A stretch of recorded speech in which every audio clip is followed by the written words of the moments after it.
take our seats. Yeah, baby. Yeah. We'll do it live. Yeah.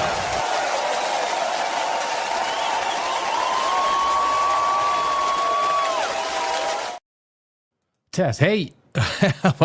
Well, hey, everyone. Welcome to A Godless Universe. Friday night. As always, hitting buttons to get settled in. Oh, man. Okay, what do we do? Okay, how come it's not? There we go. Okay, all right. Sounds that. Hey!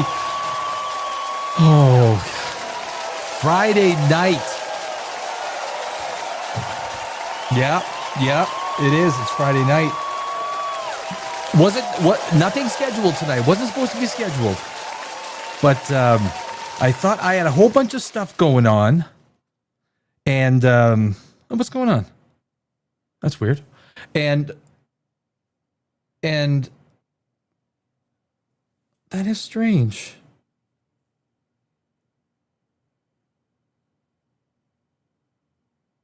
Huh? God, something is on my phone that just looks strange. It's Friday night, and so this is all new. Okay. And so I didn't, I was thinking I had a whole bunch of stuff. Ready to go for Monday. And here I am. I'm ahead on my Alien Nostromo video. I'm going to have that out by tomorrow. And I'm like working on a few other things. I said, you know what? I'm feeling kind of good. I'm feeling happy. I'm feeling energetic. And I got a whole bunch of stuff is happening. I thought, why don't I just go live? Like, screw it. Right? Just screw it. Just freaking go live. So I thought, I usually don't go live on Friday nights. So I thought, just have a casual, we'll talk about freaking everything.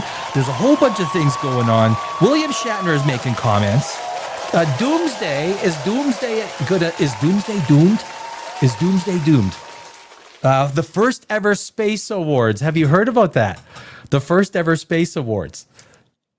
Are you in there? Hello? I don't even know what the first ever Space Awards are. I didn't even read the article myself.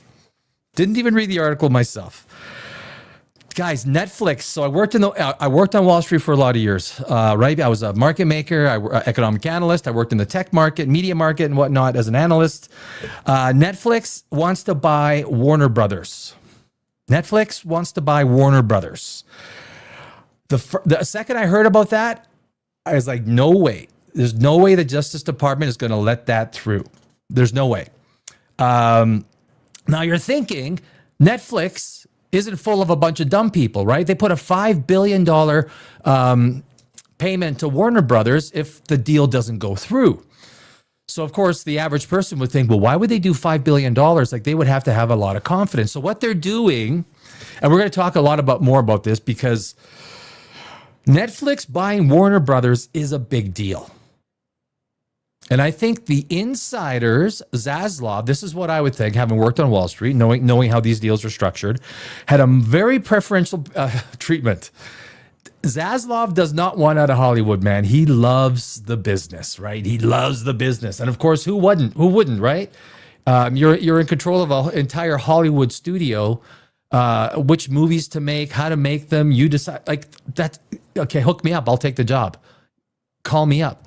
But Zaslav, they redid a deal for him 2-3 weeks ago on the idea that it's sold. It's almost like if you and I did this, I don't think we could get away with it. Like some of this stuff, so they quickly package a deal together. So when it's sold, Zaslav gets a pretty good package. It wasn't there before. It did magically show up 3 weeks ago.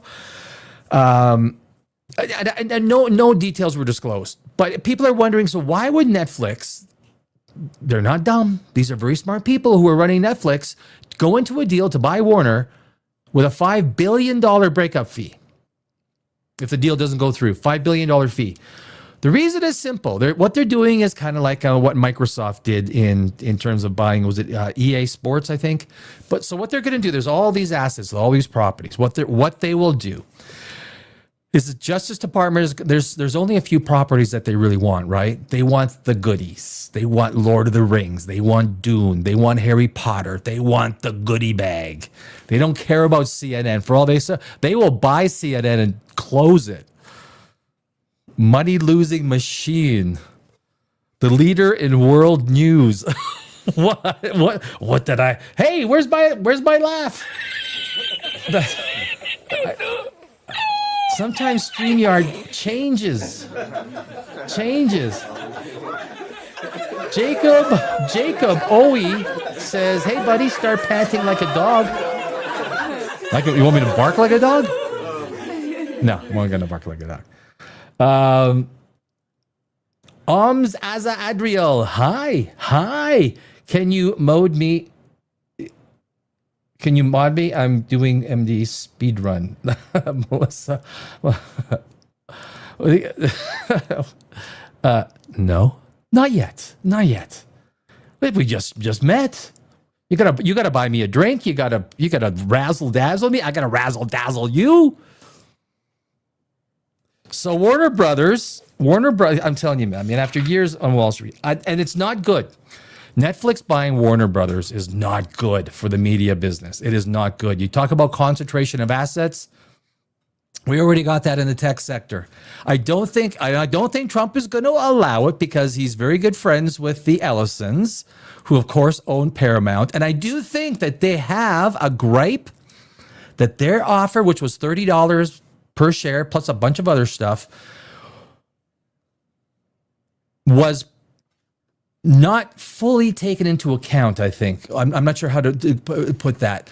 Was shoved aside. That's basically what it was. They shoved it aside, and razzle dazzle me next.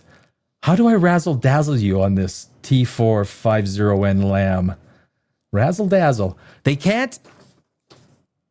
Trump will not allow. So Netflix, with what's the founder's name? I forgot his name. Very lefty, right? He's very left of center. Very left of center. Trump is right of center. Diametrically opposed. The Ellisons are certainly right of center.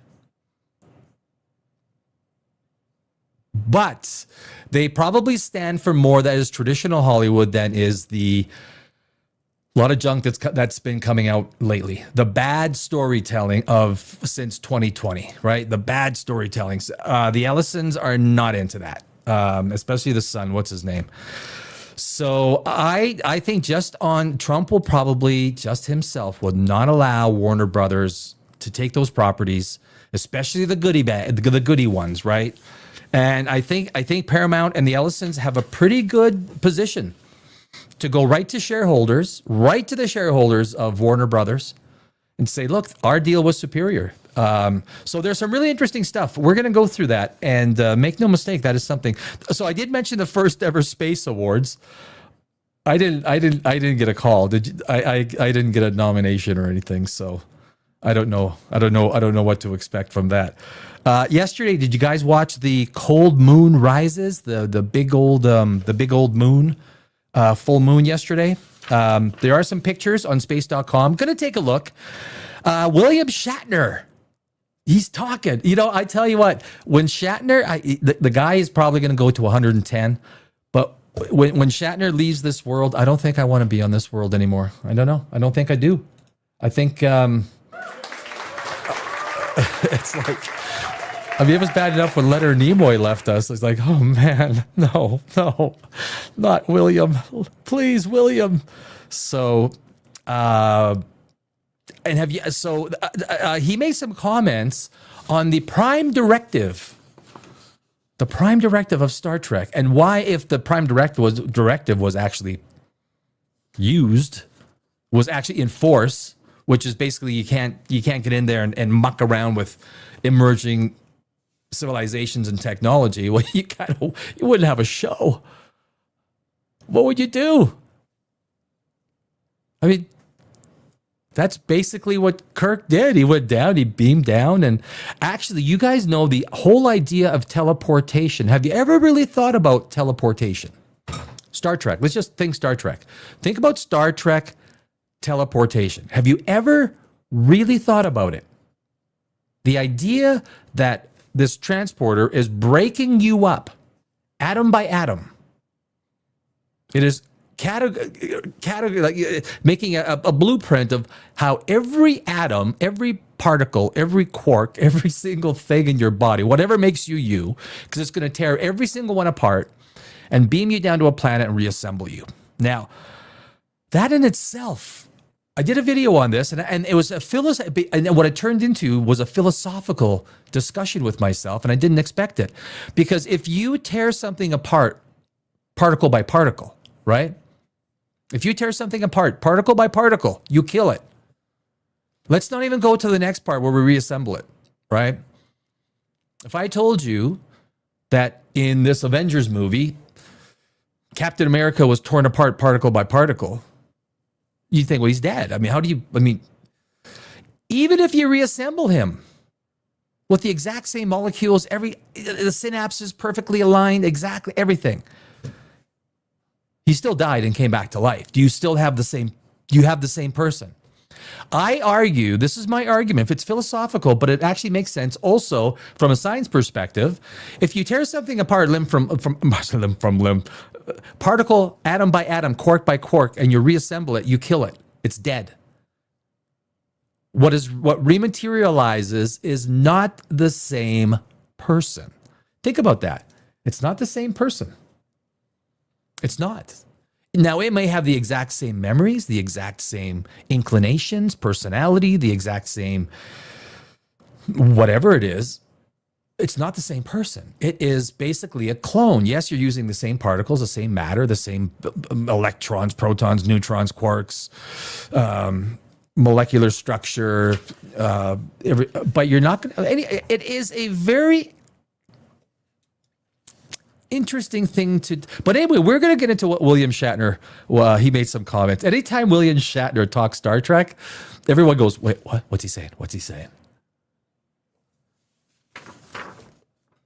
I mean, Shatner's got to make sure he gets everything on paper, all of his experiences with Star Trek. Right from, Star Trek is one of, I don't know if you guys have those movies or those TV shows where you put on the TV and you fall asleep to. Star Trek, the original Star Trek is one of those for me. I literally, I fall asleep to, it's soothing. To me, it's soothing. I don't know. I watch,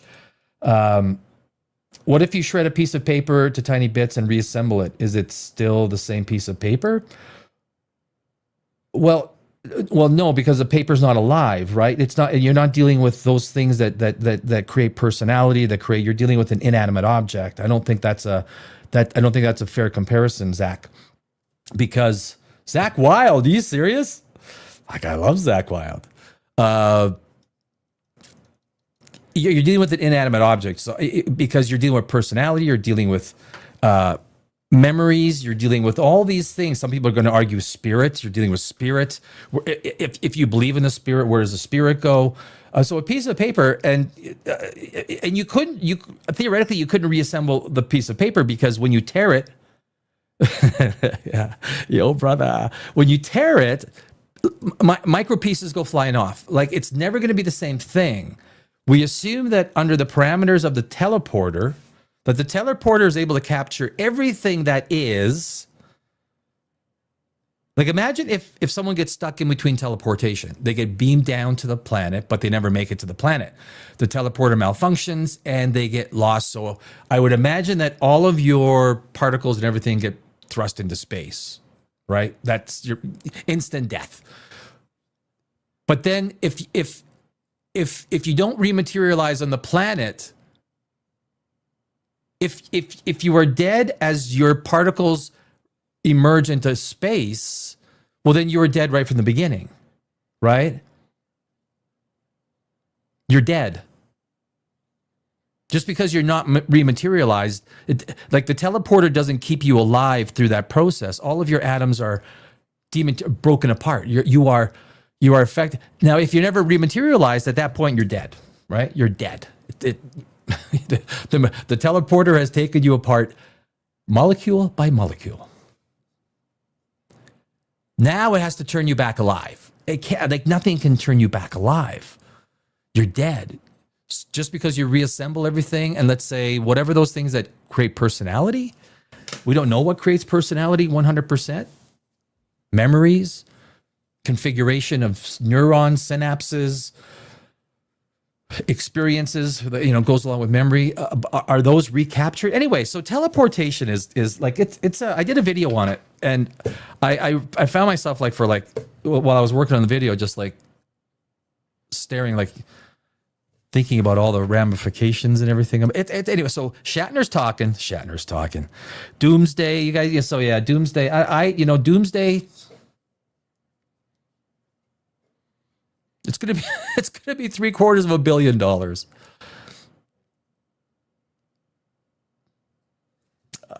Something. Do we need booze?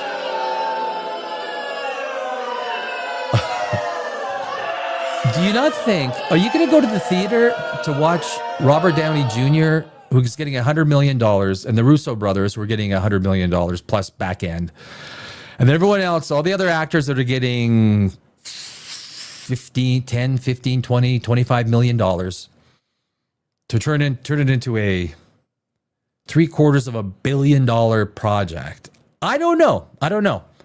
I imagine most people will.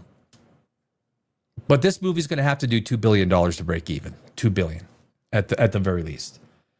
And it's I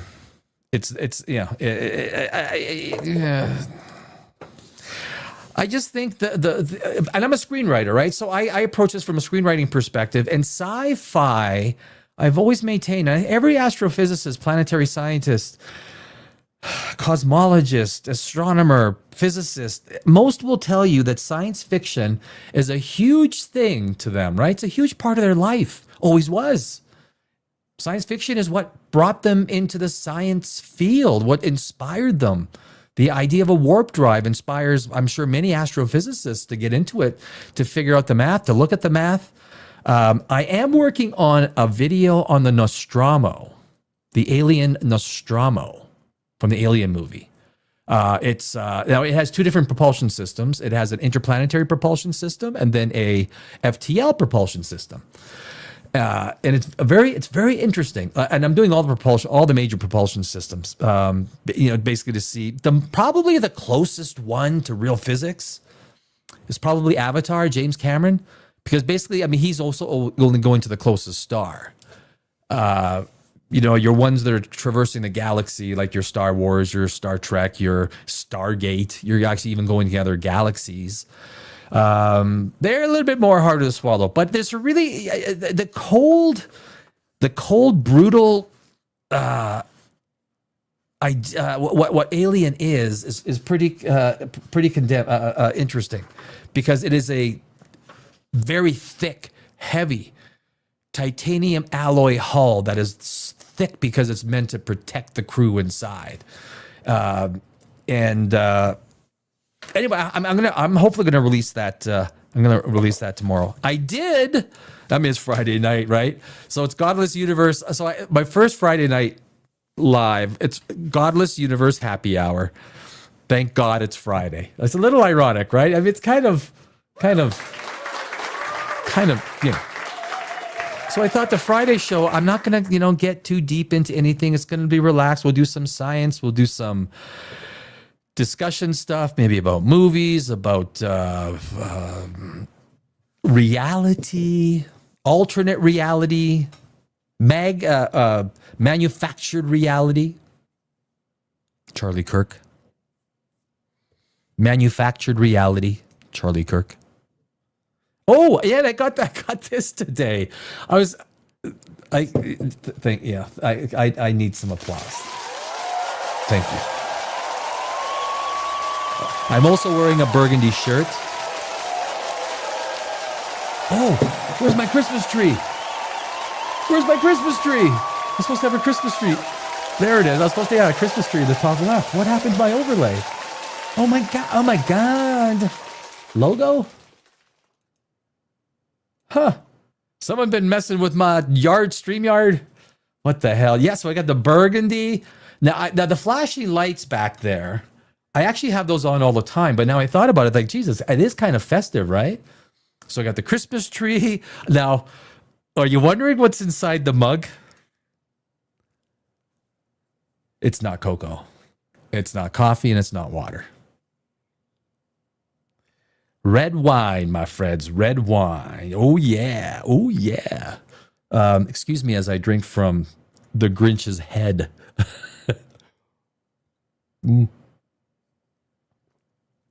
It's got one of those lips where the rim is so, it's cupped over, so there's always like one or two drops that always, it's not a well-designed cup. All right. Space is fake. Earth is definitely flat, school. Itchy fingers. They lied about space. Space is fake. They lied about space twice. Meanwhile, look at what the moon lander was made of.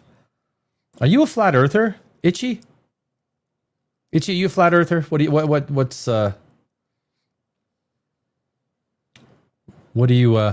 do you not believe in Santa Claus, Itchy? I don't think I could be your friend if you didn't believe in Santa Claus.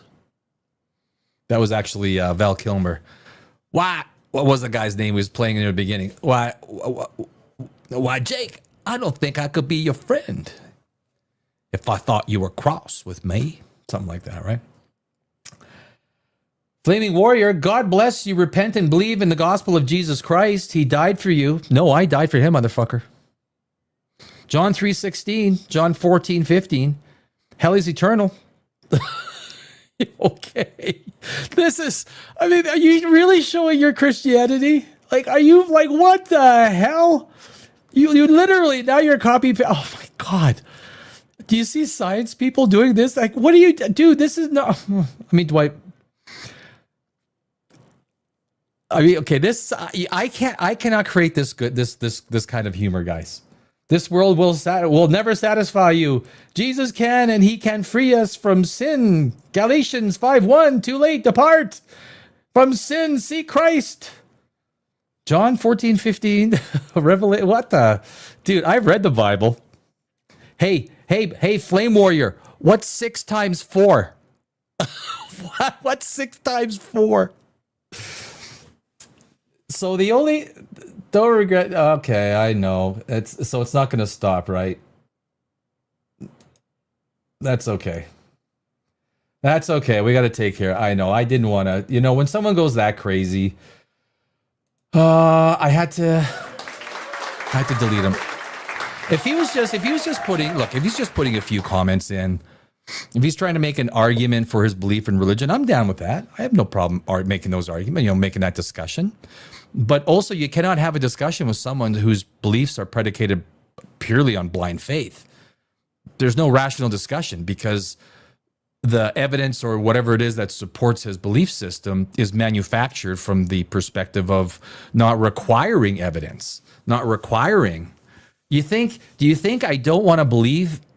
I think anyone who is agnostic, anyone who doubts, do you think we all don't want to believe that heaven exists? Like, holy shit, that's like that's a great kind of like knowing that when you pass on to the next, if there's a next, that it's filled with like no entropy, we live forever.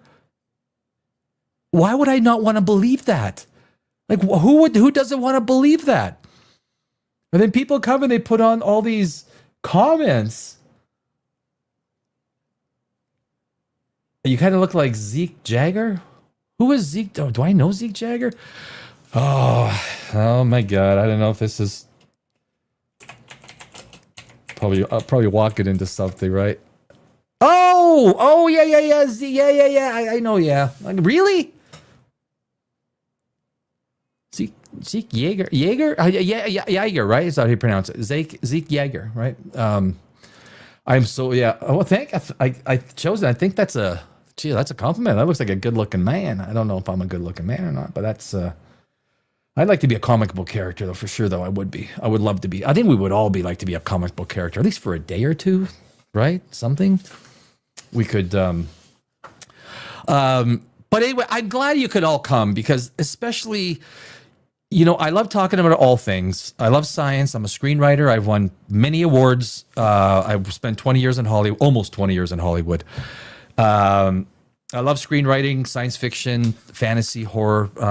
I might be the most winningest screenwriter on the film festival circuit. You could Google me, Danny Alex, screenwriter, and that all that stuff will pop up. And I never sold one of my screenplays because I never wanted my stuff to, all those crap movies that turn up on IMDb. It's like a 2.6 out of 10, and then your name is attached to it. No. That's not worth $5 or $10 for a script. When you spend, if any of you guys are writers, I don't know if you're writers at home or something that requires you to lock yourself in a room for hours, days, weeks, months by yourself. People who are writers love writing. And when people say that a true screenwriter will never use AI to write their script because they love writing the script, which is what I do. I can easily lock myself in a room for hours. And so a lot of so basically, this channel and its godless universe only because he could turn into a large monkey that talks and he throws large rocks at people. I do that. I don't have to turn into a monkey. I am a monkey. I don't have any rocks to throw, but that's okay. Have you seen the Christmas tree? I got a Christmas tree. You see it right there? You see it? Chosen? You see, I got a Christmas tree. I put a Christmas tree up today. That's what I do. I make Christmas trees. I also have, I bought this today. I have a Grinch mug specifically for tonight's show. With red wine in it, which I'm going to have some.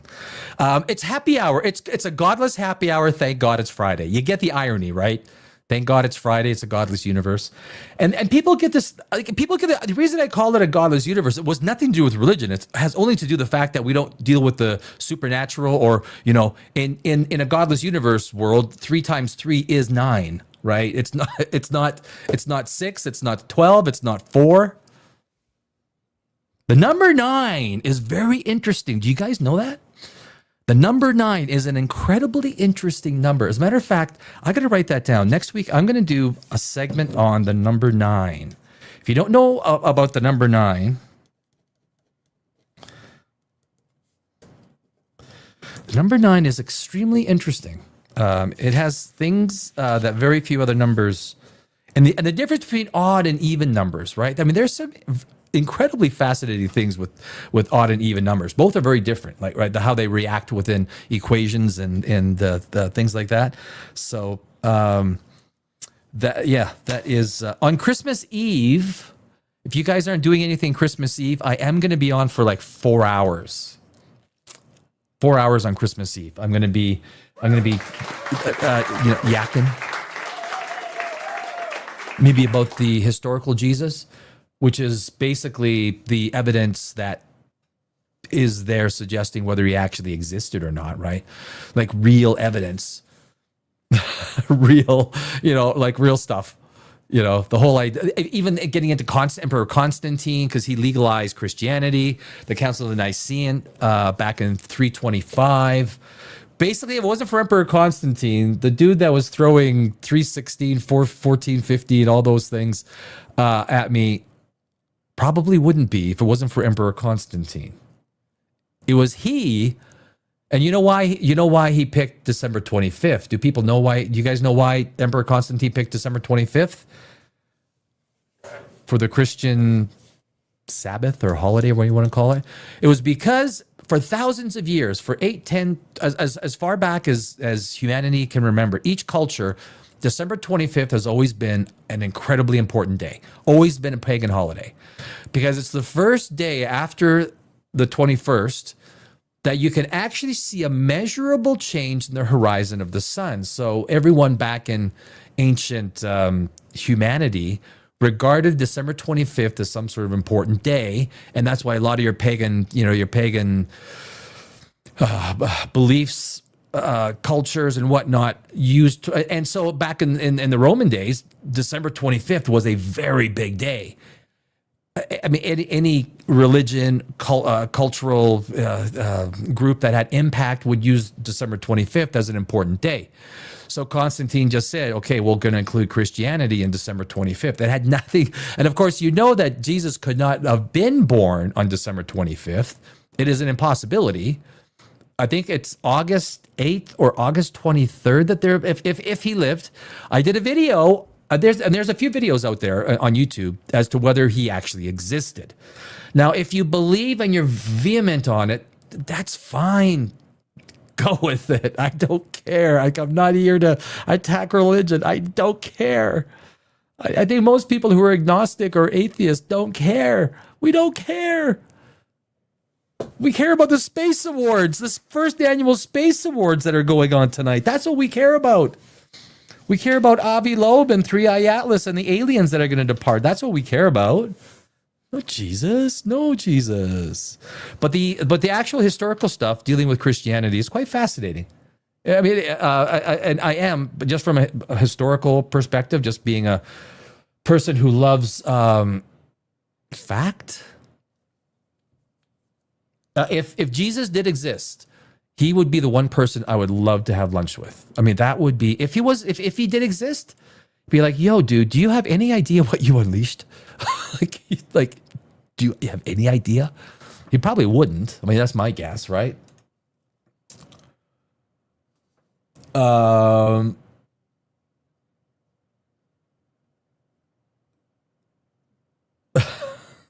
Okay, some things I'm not, I'm not. What's up, great value, Robin Williams? I don't, beyond beautiful. You know, Robin Williams? Nanu? You think I look like Robin Williams, Beyond? Like the Shroud of Turin. Good point, the Shroud of Turin. The Shroud of Turin, it's very interesting, right? The Shroud of Turin. Wasn't it, because they didn't want to have that thing carbon dated for the longest time, and I think they did. And didn't they peg it around 11th century? PSX Gary, I think, was it 11th century? You know what? That's actually a pretty. I gotta do. That's actually another good thing to. Now I see yellow teeth. Yellow teeth. I got yellow teeth. You saying I got yellow teeth, Zach? Thought we were friends. What the hell? Now I see yellow. I see yellow teeth. Miss Stoutfire, Vince Jackson. Me? I thought, one of the, I think is, in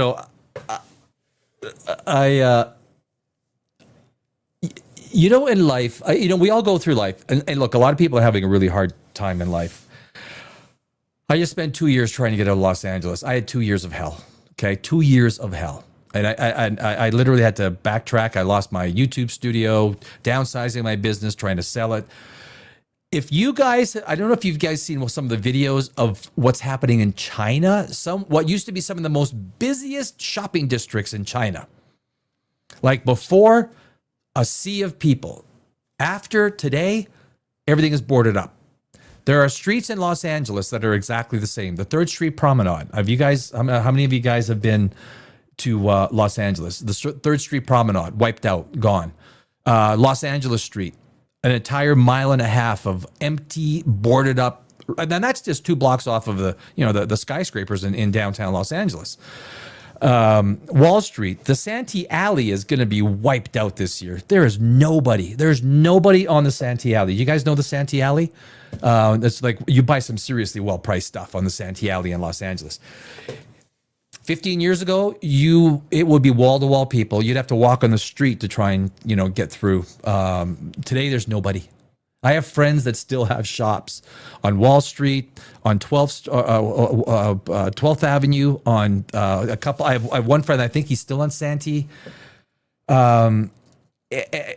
It is absolute desolation. And you've seen some of the malls, right? Probably some of the malls in your area. You know which malls are absolutely desolate, wiped out. China, whatever we see here is like times 3, 4, 5. Shanghai, Shanghai is an absolute disaster. I mean, it is. So when I see some of the things that, that I saw in Los Angeles compared to what's going on today in China, I mean, Los Angeles is a train wreck. People, small businesses wiped out, left, right, and center, gone, wiped out. I was lucky to get out with something. I mean, that's, yeah. I mean, COVID ensured that the government wiped out all small business, basically, right? Let's shut down all small businesses and let's force them to go to Amazon. You have to go to Walmart because 1,000 people in Walmart is safer with a pathogen than 2 or 3 people in a small boutique. Yeah, that's government thinking for you. The government is not your friend. It's not your friend. The government tries to scare your ass with the IRS, with this, that, and the other thing. Not a big government fan. I do like space, though. I do like space. So, have you heard about the Space Awards? You're probably thinking, the what?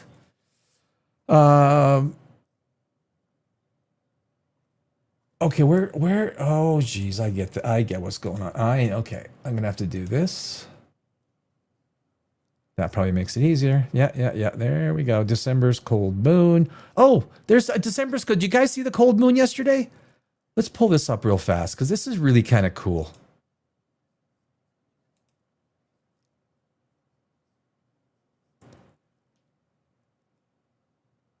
If Ken Amaro, if coffee does that to you, drink tea. I suggest drinking tea if coffee has such an effect on you. Let me. What the heck? There we go. Oh, don't do that to me. Don't do that. There we go. All right. So, that's not some of these pictures actually aren't as impressive as they make you believe. So yesterday, December's cold moon rises. See breathtaking images of the final full moon in 2025. Basically, it's a cold moon basically because it's wintertime and it's like the a lunar full moon it becomes like, I think yesterday was 14% bigger and 30% brighter or something like that. But they got some images. Oh look, it's the aliens in 3i Atlas. Avi, I don't, is that impressive? That's not impressive. Okay, is that impressive? I don't know. I guess it's a time shot with where is that? Photographer Daniel Cardenas managed to capture this well-timed view of the moon's fully lit disk as it rose between the wings of the angel of Mexico City. I was going to say, is that Mexico City? On the night of December 4th, as the lunar seas darkened its ancient surface. Oops. Oh, man. Come on. Can I thought I could expand these. Is that a bird flying in front of? I don't know if these images are images. Oh, that's kind of cool. Oh, there we go. Right. I mean, so that's kind of cool, right? It's kind of a cool image. That's yesterday. Big ass full moon. This artfully positioned shot of the cold moon shining in the palm of an LED fairy. An LED fairy? Was taken by Razid Nakami Islam in London, UK. Okay. All right. I get it. Okay. Space.com. Really? Is this what you're like? I'm not sure if this is the most impressive pictures. Okay. A fairy holds the moon in its palm as it shines in the sky over London, UK. Thousands of miles away. Okay. I mean, that's cool. Well, gosh, I mean, that's kind of cool. I mean, if you like to go to a mosque.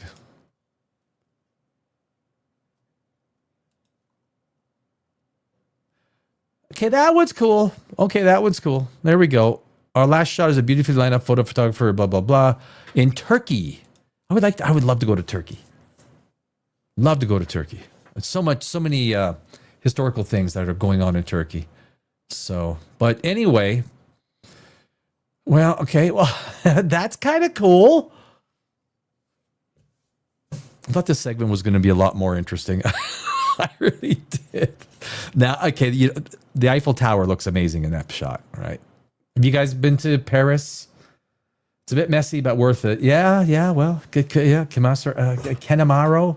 It's a bit messy, but worth it, I guess, to start your morning, I usually just drink it. The coffee, I mean, Dan. Yes. Usually, but not always. Well, drink the coffee that comes from the cup, or the red wine, my friends, that comes from the Grinch cup. Merry Christmas. Merry flipping Christmas. Happy Saturday night. Friday night. I say this, a godless happy hour. Thank God it's Friday. All right? Thank God it's Friday. Ooh, that's good stuff. So that is that. Oh, do you guys know, this is really interesting.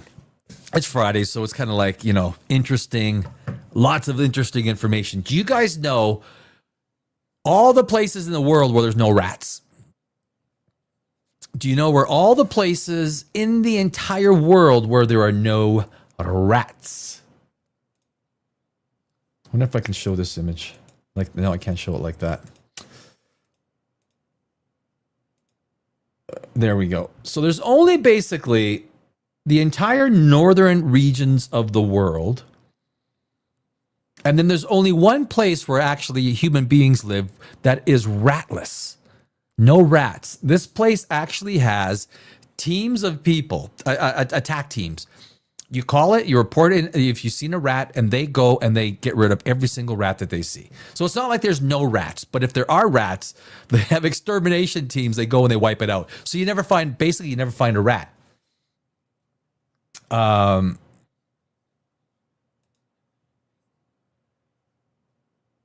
Alberta, Canada.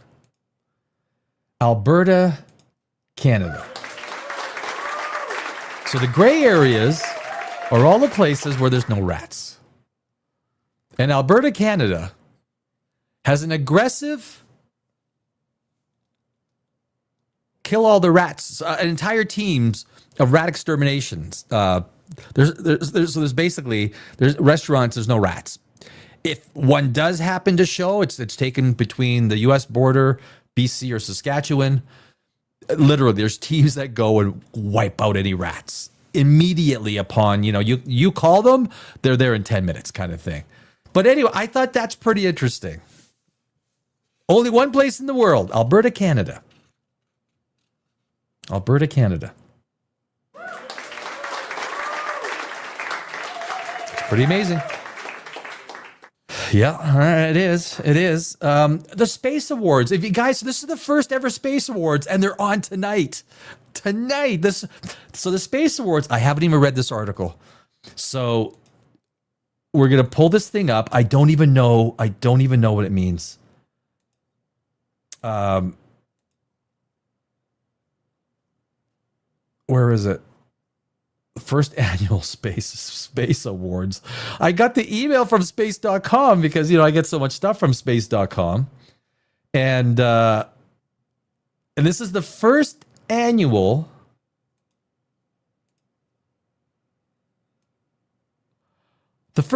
Space Awards. There you go. Oh, come on. Does Windows piss you guys off as much as it pisses me off sometimes? I tell you, there's features on it I really wish it didn't have. The first Global Space Awards honors late Apollo 13 astronaut James Lovell on December 5th. Apollo 13 was a great movie. Did you guys see Apollo 13? Yeah, that was Ron Howard, right? Great cast, great movie. I loved that movie. So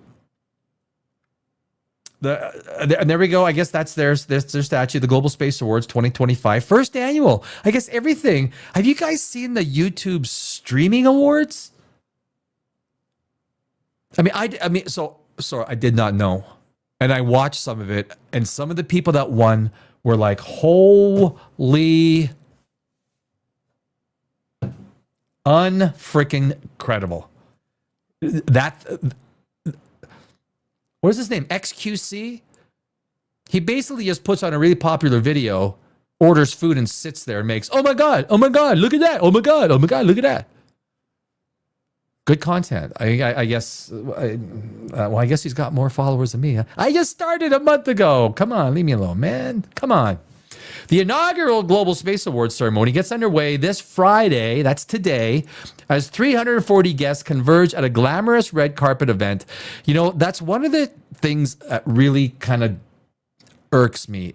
It's like it turns into this little... Now, granted, get dressed up, right? You don't want to go, showing up in like, what I'm wearing, shorts and a burgundy Henley top. But everything turns into like, and everyone shows up with, oh, I gotta like... I think it's one of the biggest turnoffs in Hollywood. It's one of the biggest turnoffs. Like, I don't need to know what the frick you're wearing. If it's a space awards, it's not. Wear an astronaut suit for all I care. But it always turns into some stupid ass red carpet. Look at me. Take lots of pictures of me. And then a whole bunch of dumbasses are going to do the best dress. They're going to do this, and it's never going to be about the space awards. It's going to be about what shoes was she wearing? What shoes was he wearing? What was Brian Cox? What kind of shoes was Brian Cox wearing? It gets frustrating. The inaugural Global Space Awards ceremony gets underway. I think I already said that. At London's historic Natural History Museum to celebrate the movers, shakers, and investors shaping the space industry today. Friday's black tie ceremony, hosted by renowned physicist Brian Greene. I love Brian Greene. Brian Greene. I hope can I stream it? Can you stream a repeat of it? Brian Greene seeks to establish a unifying global stage to recognize the achievements of those fueling the renewed drive to extend humanity's influence out into our solar system. I mean, that's pretty, like, think about it, guys, right? Think about how long it takes for us just to get to frickin' Mars with current day technology. The closest Mars will get to us, we get there in 9 months. Right? 9 months. That's a pure life of a pregnancy. You want to get to Jupiter. What's Jupiter? On the closest, we get a spaceship ready. We fire it off with current technology. We get there in 6 years, even if we slingshot around. I'm doing a video right now on cryosleep. There, for all intents and purposes, there's literally no way, because of how we are constructed, biology, and there's frogs that are able to go into they're not really a cryosleep, but they have their own sort of antifreeze within their system, but it only goes to minus 25 Celsius or something like that. I forgot anything below that, and their cells, the water turns into crystals, and their cells get destroyed as well. For all intents and purposes, it looks like everything that we have learned, cryosleep is an impossibility, just like anti-gravity, just like the idea of FTL. Now, that's not to say I'm not a dreamer. I'm a science fiction writer. I write science fiction. That's different from science fact, though. Just for us to try and get to Saturn. How long did it take Cassini? 11 years? What was the 11 years for Cassini? I mean, the pictures were amazing once it got there, but you can't keep human beings alive 11 years in microgravity with all that radiation. And I mean, it's space is so freaking massive. It's like if you're the sheer size of space ensured that intelligent life will never see each other. right? That's kind of like what it's like. Its first year drew in over first year, and this is the first year for the first ever Space Awards. It's on this evening, again hosted by Brian Greene. You know Brian Greene.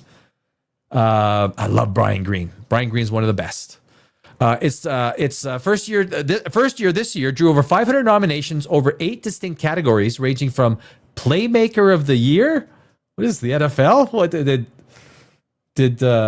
who won that? Which will go to an individual whose contributions have impacted the overall trajectory of the space industry, to awards for space investment. So I guess if you invest enough money, you get an award. I mean, I guess that's scientific breakthrough, sustainability. Sustainability. Oh, I guess that is, yeah. No, I shouldn't get. Yes, it's important. Oh, sustainability in space, I guess. I mean, sustainability, the technology of sustaining materials that last longer, do more with less destructive things and more. The winners, as judged by an international panel, my friends. I have my Merry Christmas. Merry Christmas to everybody. I wish everyone a Merry Christmas. Merry Christmas. And there's some red wine in here waiting for me. Hold on. Hold up. It's a happy hour, man. It's happy hour. I feel it. Oh, that is good. The winners, as judged by an international panel drawn from academia, policy, finance, and industry, will be revealed during the December 5th ceremony, which is dedicated to Gemini and Apollo astronaut James Lovell. Fuck yeah. James Lovell. Yep.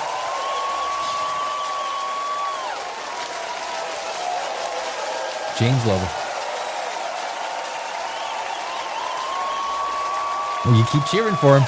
Following his passing on August 7th earlier this year, I do remember that. Members of Lovell's family will be in attendance to receive the inaugural James Lovell Legacy Award, which will be bestowed in future years to individuals who honor the spirit of the late astronaut. The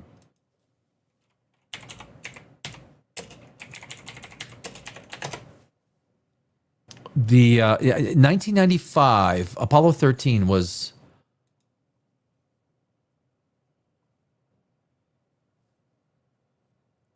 Have you guys seen this movie? Well, it was a great movie. This is one of those, and the relationship, the way that Ron Howard set up the relationship between Lovell and his wife was very compelling, right? From a screenwriting perspective, a lot of times you have to rely on the actor to really put out that performance. And the script and everything, this was just a well-written movie. Ron Howard, he's kind of been out of the spotlight of late, but of course, Tom Hanks playing Bill Paxton, guys. I met Bill Paxton a couple of times in Los Angeles. And of course, he had surgery a few years back and he passed away. The guy was, I tell you, meet Bill Paxton and you freaking like the guy. You just like the guy. He will talk to you. You ask questions. He never looked frustrated by, aliens. I get this question all the time. And of course, Edge of Tomorrow. Those are the two big ones. Twister. There's a bunch, like Bill Paxton. Kevin Bacon, Gary Sinise was freaking awesome in the movie. But anyway, I think this is one of those great movies that to live, to like get a little bit of science, space into your bones one night. This is a great movie. This is a great movie to watch. For sure it is. For sure it is. Now, okay, where was the, I got to find, I never should have went away. You can't live without me. You can't live without me. Hey. Well, you would think that, okay. Let me get this screen back up. We gotta get back to the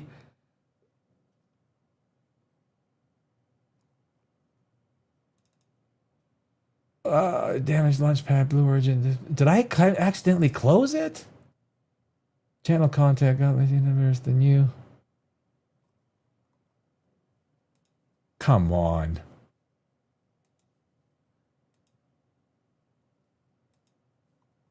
Well, you know what? We're probably finished with it. Yeah. All right. Hey, this is live TV, man. This is what happens. This is what happens with. Oh, sorry. Here it is. Okay, we're almost finished with this. But anyway, it is the Space Awards. Oh, I stopped sharing it. Space.com. Share screen. There we go. Why did you not show up before? Thank you.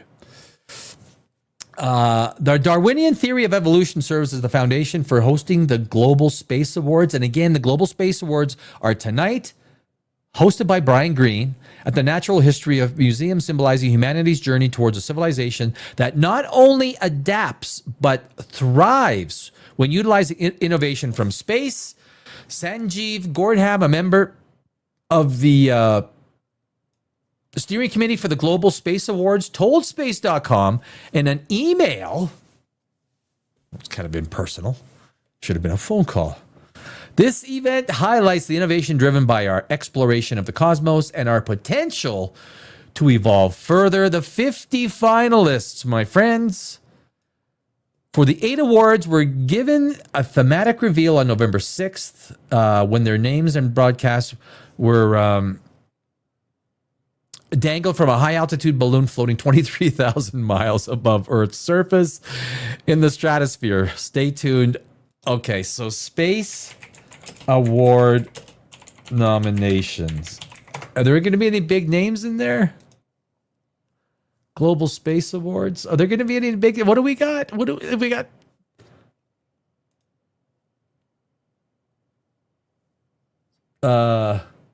Ratchwitz.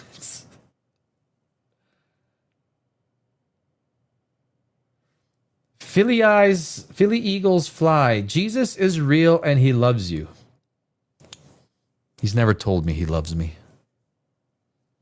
He's never told me he loves me.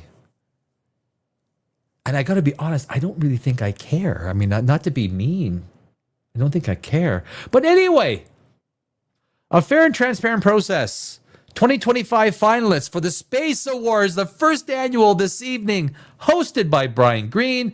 Playmaker of the Year award, Shauna Padea, I've heard of. Anna Field Frost. I think I've heard of half of those people, I think.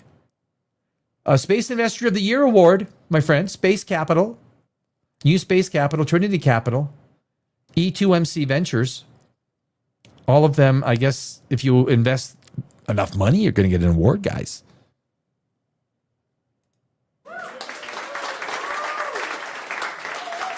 You know what? Maybe I'm going to put some background music for this.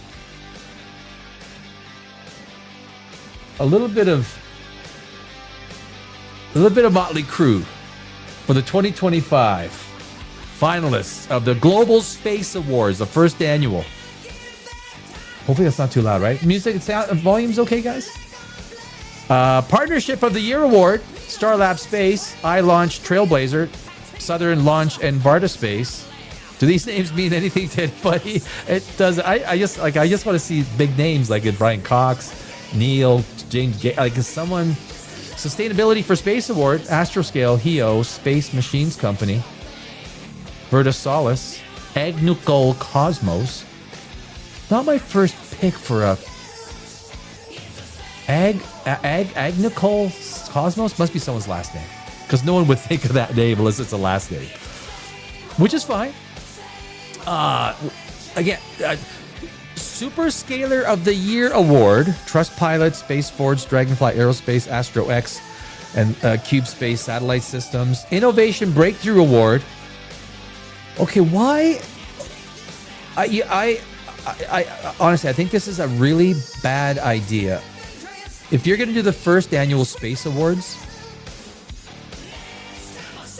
Global Space Awards, the first annual, you put in the big names, right? You should. Wow, I'm shocked. I thought you would get the top planetary scientist of the year, the top astrophysicist, the top sun researcher, the top galactic researcher, the top quantum physicist award. That's what I'm kind of disappointed. Innovation Breakthrough Award, Skylo Technologies. So it's just freaking companies. It's not people. Science Breakthrough Award, Dr. Beatrice Sanchez, Dr. Benjamin Pope, I know. Stephanie Yardley, I've heard of. Sustainability for Earth Award, Space Forge. Oh, that's disappointing. I gotta say, that's disappointing. Why would you not? Why would you not use some of your super names? Get your super names in there. Like these are just all. There's no. At the end of the day, us human beings are kind of built the same way, right? We like the big names. Where's Brian Cox? Look, he doesn't have to win anything. But if I'm marketing the first annual Space Awards, can we get Brian Cox in there? Neil deGrasse Tyson, just get him in there. Just get his name in there. We need the names are good. Because if you're going to, I love science, right? I'm a screenwriter, but I am a hobbyist astrophysicist. I always tell myself that. If you're going to get science out to more people, you got to get the big names out to them, right? Lifetime Achievement Award, Carl Sagan, first year, boom. I know, Lovell did a lot of cool shit. But he is nothing compared to Carl Sagan. Carl Sagan, first year, the Titan. Carl Sagan is the Titan. The Jesus Christ. Can I say that? Carl Sagan is the freaking Jesus Christ of space.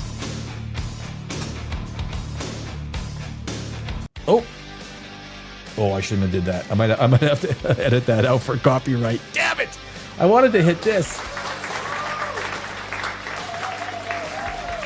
Yeah, see, that's what happens. That's what happens, guys, when you have the godless happy hour. Thank God it's Friday. And you're drinking wine. The buttons all start to look the same. But this is disappointing. Are you guys seeing, you guys agree with me? If you have the first annual Space Awards,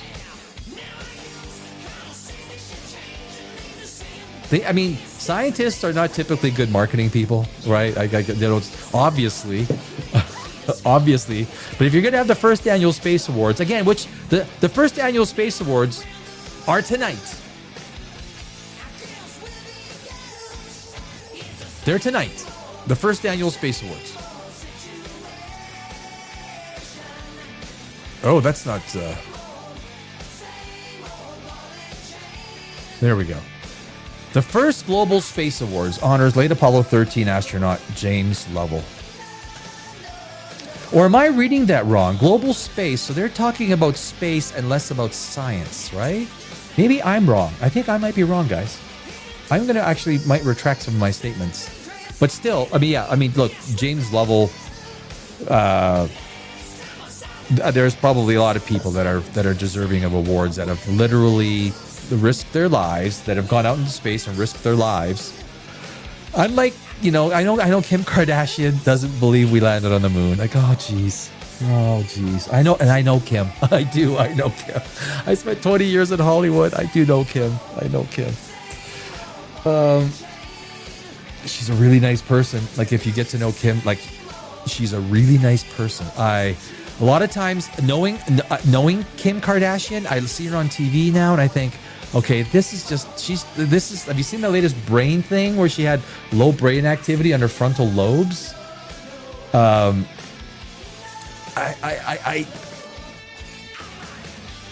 one's going to put that on TV. No one. Why would you put on, doctor says, look, you got low frontal lobe activity? Unless there's literally a third act in this season that shows she's made great advances and now her frontal lobes are 12% above the average. Say what you want about the Kardashians. They have marketed themselves in a way that is to their audience. I'm not their audience. I am not their audience. I don't even watch. I've almost never watched their shows. I haven't watched the new one, the Kardashian one, the main one. I think I watched 2 episodes. But she's a flat earther. She is a flat earther. So the first annual global, this is important, guys. This is really important. Star Trek Icon's hilarious take on the Prime Directive shouldn't surprise fans. Anytime, guys, anytime. Okay, that's enough with same old situation. Anytime William Shatner talks about Star Trek, cheers. I bought this for today's episode. I bought this for today. And it's got red wine. Can you see the red wine in there? I mean, it's almost empty. It's a godless happy hour. Thank God it's Friday. Star Trek, anything William Shatner says about Star Trek, for me, so if Shatner says something about Star Trek, I drop it in. I'm listening. Go on, Sir William. He can be. Do you know that William Shatner could be Sir William Shatner? Do you know that? He is Canadian. A Canadian can become a Sir.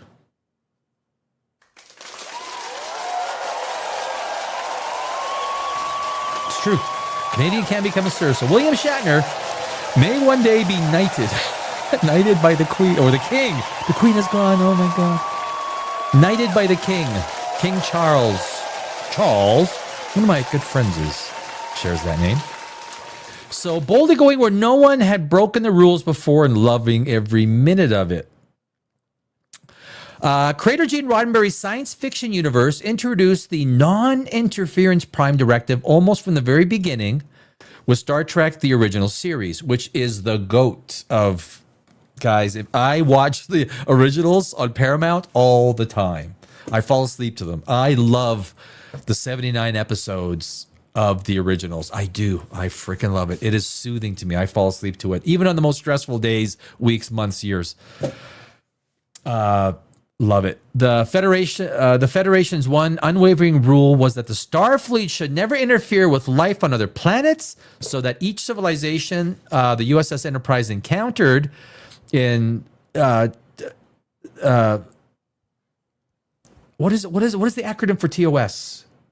Jeez, I think it's the wine talking now. I know that acronym could develop its own natural way. It's on my tip of my tongue. It's on the tip of my freaking tongue. Get on with it. What movie was that from? Get on with it. Oh, Holy Grail. I was actually gonna put Life of Brian. There's a segment I was thinking about doing with a guy that talks, "Well, you want a little giggle?" And there's a segment I was kind of working towards. And it was going to take for editing in Premiere Pro, and it was going to be too... However, don't tell that to Captain James T. Kirk of the Starship Enterprise. No, William Shatner's hilarious take on the Prime Directive in Star Trek gave everyone a good laugh at this year's EST Chai to Trek Chicago. Shatner said via trekmovie.com. Apparently, this the Star Trek little convention in Chicago was apparently really awesome. I would have loved to have gone. Jeez. Of course, we interfered with the Prime Directive. How do you spell Prime Shatner? How do you spell Prime Directive? I mean, it was beautiful. Thou shalt not kill except in warfare, except when you are angry, except when you can't control yourself, except in self-defense. I mean, you can go on. Thou shalt not kill. The worst thing to kill someone. Take somebody's life? Yeah, self-defense, baby. That's Shatner. That's William fucking Shatner, man. Sometimes you just got to put the F-bomb in there. So deserves. Shatner also addressed a specific episode of the original series. As an example, during his panel, the actor said, was the Prime Directive violated? By who? The directive was infinitely malleable. If you didn't approve, or if you didn't improve, I think one of them was you can't interfere with a civilization. Sorry, no show. That was the plot. You got to go down there and kick somebody's ass. Oh, God. How do you freaking not love Shatner?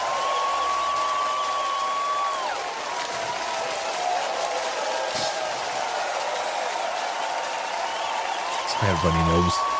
Yeah, Shatner, William.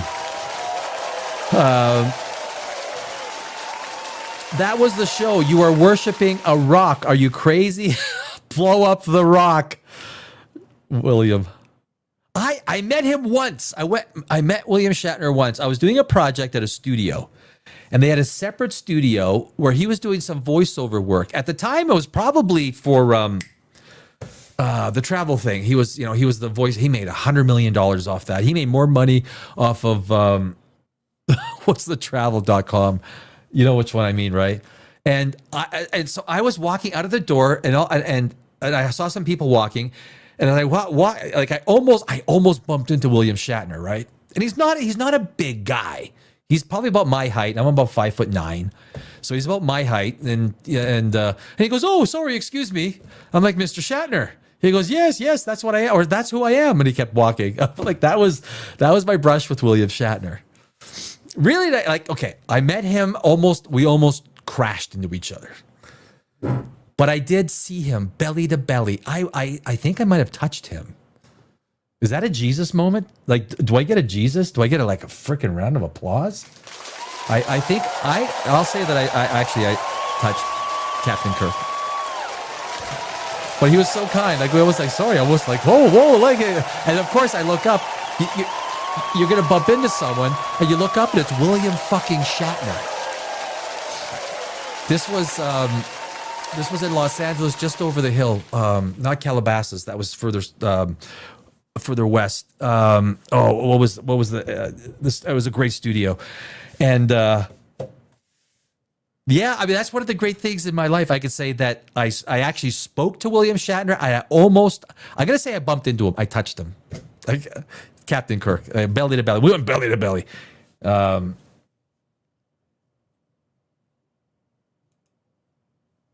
That's my thing. I love me some Star Trek.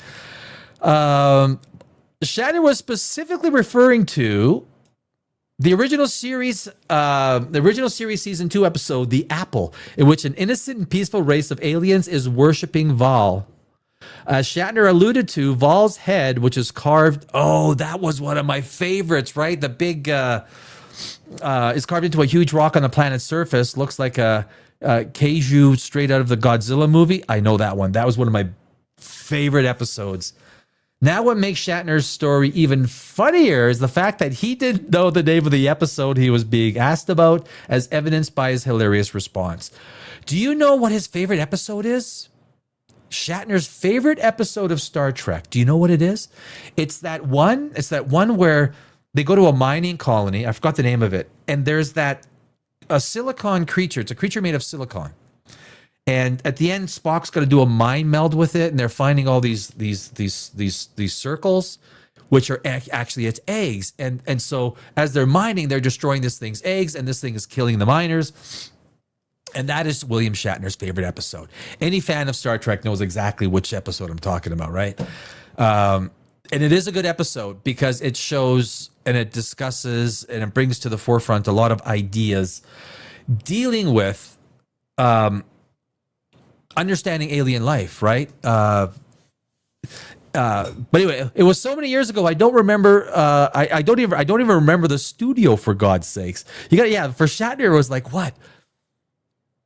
70, 50, 55, 56, 50, maybe 60, almost 60 years ago. Probably when his whole Star Trek journey started, William Shatner. It's literally 60 years ago that he was cast, and then got the scripts and he started working on Star Trek. It was Desilu Bill, at least in the beginning. Obviously, William Shatner's iconic character is famous for breaking the rules, any of them, all of them, and repeatedly throughout Star Trek, the original series and the feature films, which featured Captain Kirk and company. Now, do you agree with Shatner's take on the Prime Directive? I certainly do, and I couldn't stop laughing when I heard his response. Share your thoughts and comments with us on the Red Shirts Always Die Facebook and X pages. No, I won't. But thanks for the article. Yeah. It was funny with William Shatner. William Shatner did not there was a time after Star Trek that he did not like Star Trek. That's all he was typecast as. And he got into TJ Booker and a couple of other shows I don't remember. And he did not like Star Trek. He spoke slightly ill of Star Trek at that time. And then he did some movies, and then he realized what Star Trek was. It was a phenomenon. It is something that will put him in the annals of history forever, which very few human beings ever get the chance to become, right? It is him, Leonard Nimoy, DeForest Kelly, the original Star Trek guys and gals, Uhura, a couple of other ones. If you and I were ever to be so lucky, how many people get to be immortalized? Mark Hamill, Luke Skywalker, Harrison Ford. Basically, every actor gets their roles with a huge amount of luck in Hollywood, a massive amount of luck. There's more luck involved, being at the right place at the right time. I know screenwriters that have zero. I know screenwriters that are as dumb as nails. They have no English experience, no creative writing experience, and their scripts show it. But yet they get significant writing projects in Hollywood. It makes no difference in Hollywood. It doesn't matter if you get some sort of a name, you get the job, right? Kathleen Kennedy failed upwards the whole frickin' time. The whole time. That is the sad state of affairs in science fiction. Fantasy. You fail upwards. You cannot tell me that Kevin Feige is going to consider Doomsday a success because you're going to spend $750 million making a movie. Doesn't make sense. William Shatner muses about Star Trek and the state of artificial intelligence. Guys, this just came out. You're talking, okay. William Shatner, Captain James T. Kirk, is musing about Star Trek and the state of artificial. Now, I am big into AI. We did a show yesterday about AI. Next week, I got some episodes coming in about AI. The destructive nature and the creative nature of artificial intelligence. If you ask me, we will one day merge with it because we have to. We will have to merge with AI. We have no choice. Well, let's see what William Shatner's take is. William Shatner is never one excuse me, to back away from a good argument, nor does he shy away from giving his opinion. So when the state of artificial intelligence was brought up in regard to both today's society and the classic Star Trek, the original series, season 1, episode A, Taste of Armageddon, our beloved Captain Kirk wasted no time in musing about the subjects for those in attendance at this year's Star Trek convention in Chicago. Shatner said, courtesy of TrekMovie.com. Now, that's a story there. The ability to kill the machines. They got machines the size of a bird, undetectable sound, with little bits of explosive powder. You are going to die as a result of us trying to find ways to kill each other in wars, more and more sophisticated. Okay, what did Bill say? Well, now that's a story. The ability to kill the machines. They got machines the size of a bird, undetectable sounds, and the little bits of explosive. Has he been drinking? Oh, I'm trying to, I was an English major. I usually consider myself pretty good with English. We have perfected ways of killing people through science. We have, guys, science is the only superpower. Science is the only freaking superpower in this world, period. I will compare it, and I don't mean any disrespect to religion, because look, if you like religion, keep your religion. I don't care about it. I don't, and I offer you your own ability. I don't begrudge you your religion, but the only thing that religion will ever give us, from this day forward and from days past, the science has given us these things, a camera. I'm speaking to you from thousands of miles away in a city which I don't know where you guys are. I have lights around me. I have a computer, a very powerful computer, 96 gig RAM. We have cars. We have launching spaceships, satellites. We're going to Mars. But the only thing that religion will give us, what is the only thing that religion will give us? There's the what? Think about it. What is the only thing religion will give us?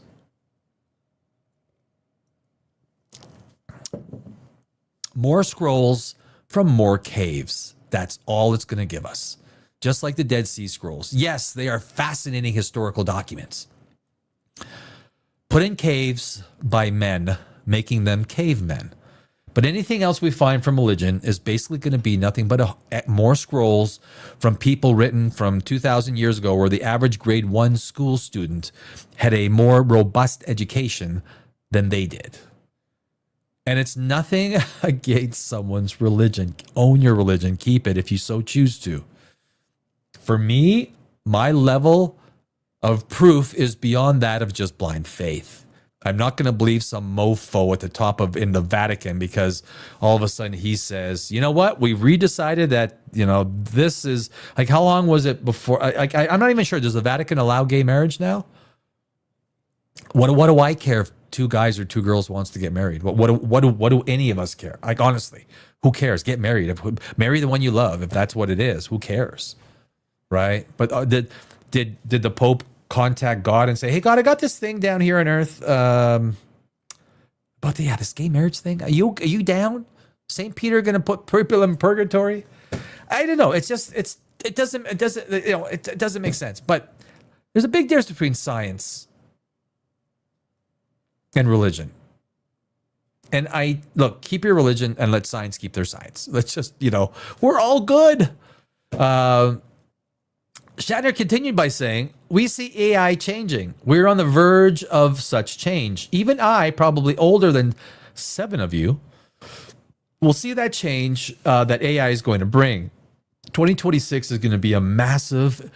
I am literally focusing on AI, the job market, and I was a market maker on NASDAQ and NYSE for many years, economic analyst.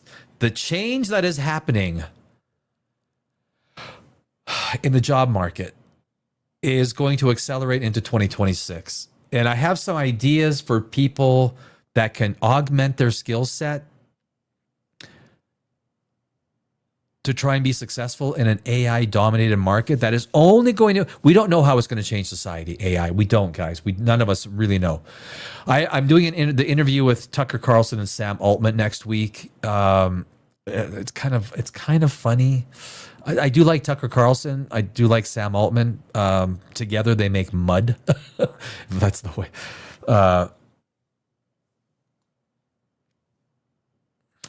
So yeah, it can bring good and it can bring bad, and maybe both at the same time. And that is a matter of fact. AI is bringing good and it is bringing bad. I was using a ton of Gemini today because I was a ChatGPT guy. I used DALL-E 4 and ChatGPT 5. But Gemini, I am a Gemini guy. After 2 or 3 weeks after using Gemini 3, I literally got their top subscription because I do so much, especially from the creative process. I'm actually going to be doing a lot more videos with my own face. I do that on my other channel, Poprageous. But I do like the deep British voice guy that I do on Godless Universe. So I'm going to keep doing those. But so I'm doing a lot of testing with production and AI, different ideas that I can create, the visual concepts that match what I'm talking about, right? And VO, I'm telling you, man, Gemini 3.0 revolutionized the AI market. For those new to the Star Trek fandom, A Taste of Armageddon finds that the USS Enterprise caught up in a war fought entirely by computers. This so-called civilization approach to warfare between people of the MNR-7 and the Vindicar is akin to fighting a battle through a video game. It also simulated that there's nothing truly destroyed in real life, so that there's... Oh, yeah. You guys remember that episode of Star Trek? It was all digital. And so they would go to war and then a fake bomb would hit, and wherever that bomb would hit, the digital people would say, okay, people in this area were killed, and they had to report to for destruction, a little tubes, like little tubes where they were destroyed because they were in an area where faux missiles landed. I mean, that was a great episode. Conceptually, that was a great episode. Gene Roddenberry was awesome. And the studios did not like him. They did not. They did not see what Gene Roddenberry saw. But that was a great. This is the episode that William Shatner is talking about. It's also simulated, and there's nothing truly destroyed in real life, so the civilizations won't stagnate due to the horrors of war. Regardless, there are still devastating consequences. While this way of life prevents the destruction of cities and whole populations, which does preserve these physical planets, those citizens who are registered as being in the targeted destruction zone must report to the disintegration chambers and forfeit their lives. Exclamation mark. I mean, I could see William Shatner talking about this. It's like your character dies in Call of Duty or Dungeons and Dragons, and then someone from the government comes up to you and says, sorry, you were killed during the war. Come with me. Your life has been forfeited for the greater good. And again, that was an episode of Star Trek. So in so many ways, so far ahead of their time, Star Trek. In so many ways. As only Captain Kirk, a.k.a. William Shatner, can, the Enterprise's commander sets things right by destroying their computer system and breaking the Prime Directive in the process. That is actually one of the greatest examples where Kirk actually went against the quote-unquote Prime Directive, right? Do not interfere with another civilization's culture, way of living, life, whatever. Kirk has forced MER-7 and Vendikar to once again face full-blown war in the hopes that the terror of wiping out their collective societies will entice both worlds to seek out a peace treaty, which will eliminate any and all future deaths. You would think that if you're like virtually wiping people out, you could actually sit down at a table and say, okay, let's stop killing each other. But this was a fantastic Star Trek episode, right? When they were virtually killing each other and people had to report to the disintegration chambers. One of the clear examples where Captain Kirk had to go against the Prime Directive. Kirk once again breaks Starfleet's rules, but the episode ends on a helpful note. So do you see the future of society succumbing to AI in more of a Taste of Armageddon way, or more in a James Cameron Terminator type of scenario? Both, neither. I feel confident speaking on behalf of all the Trekkies by saying these stories are extremely entertaining viewpoints of the state of AI. But the thought of either actually taking hold in real life is beyond terrifying. I think, and I've stated this a few times, what I think, and there's a lot of AI scientists, and I heard it from one of them. I absolutely agree. So AI, that never has there been a case where less intelligent life has dominated more intelligent life. It's not, because more intelligent life always finds a way to dominate the less. Our only way of fully maximizing and ensuring our survival going forward is as simple as integrating with the AI. Integrating means combining chips, inorganic chipsets, with our brains, which are organic chips, right? Organic processing of information. So you have inorganic processing, computer chips with organic. Once it becomes seamless, and the signals that are sent by each to each other is seamless, you will have chipping, right? You will have superhumans. You will have a case where people are merged with AI. And I say this, I did a video on, will AI turn us into Borg? And I did this video about almost a year ago, 9 months ago. And back then, it was still like last year, like around this time, it still wasn't a situation where anyone would suggest or think that we were going to turn into some sort of a Borg society. Now I think that is going to be a matter of fact. I think people that will do merge themselves with AI, and these chipsets are probably going to be expensive. People that have a lot of money are going to be able to enhance their brain activity, maybe even their cellular activity, their biological activity with these chips that are integrated with the organic processing of information. Inorganic AI merged with, and it becomes, this makes utter and total sense to me, because if we don't, I think we do have a Terminator situation, although it would take decades, maybe even centuries, before AI is able to create robots with the dexterity. I mean, the human hands are pretty amazing. To create the dexterity to be able to build, manufacture, and process. It makes you also ask the question,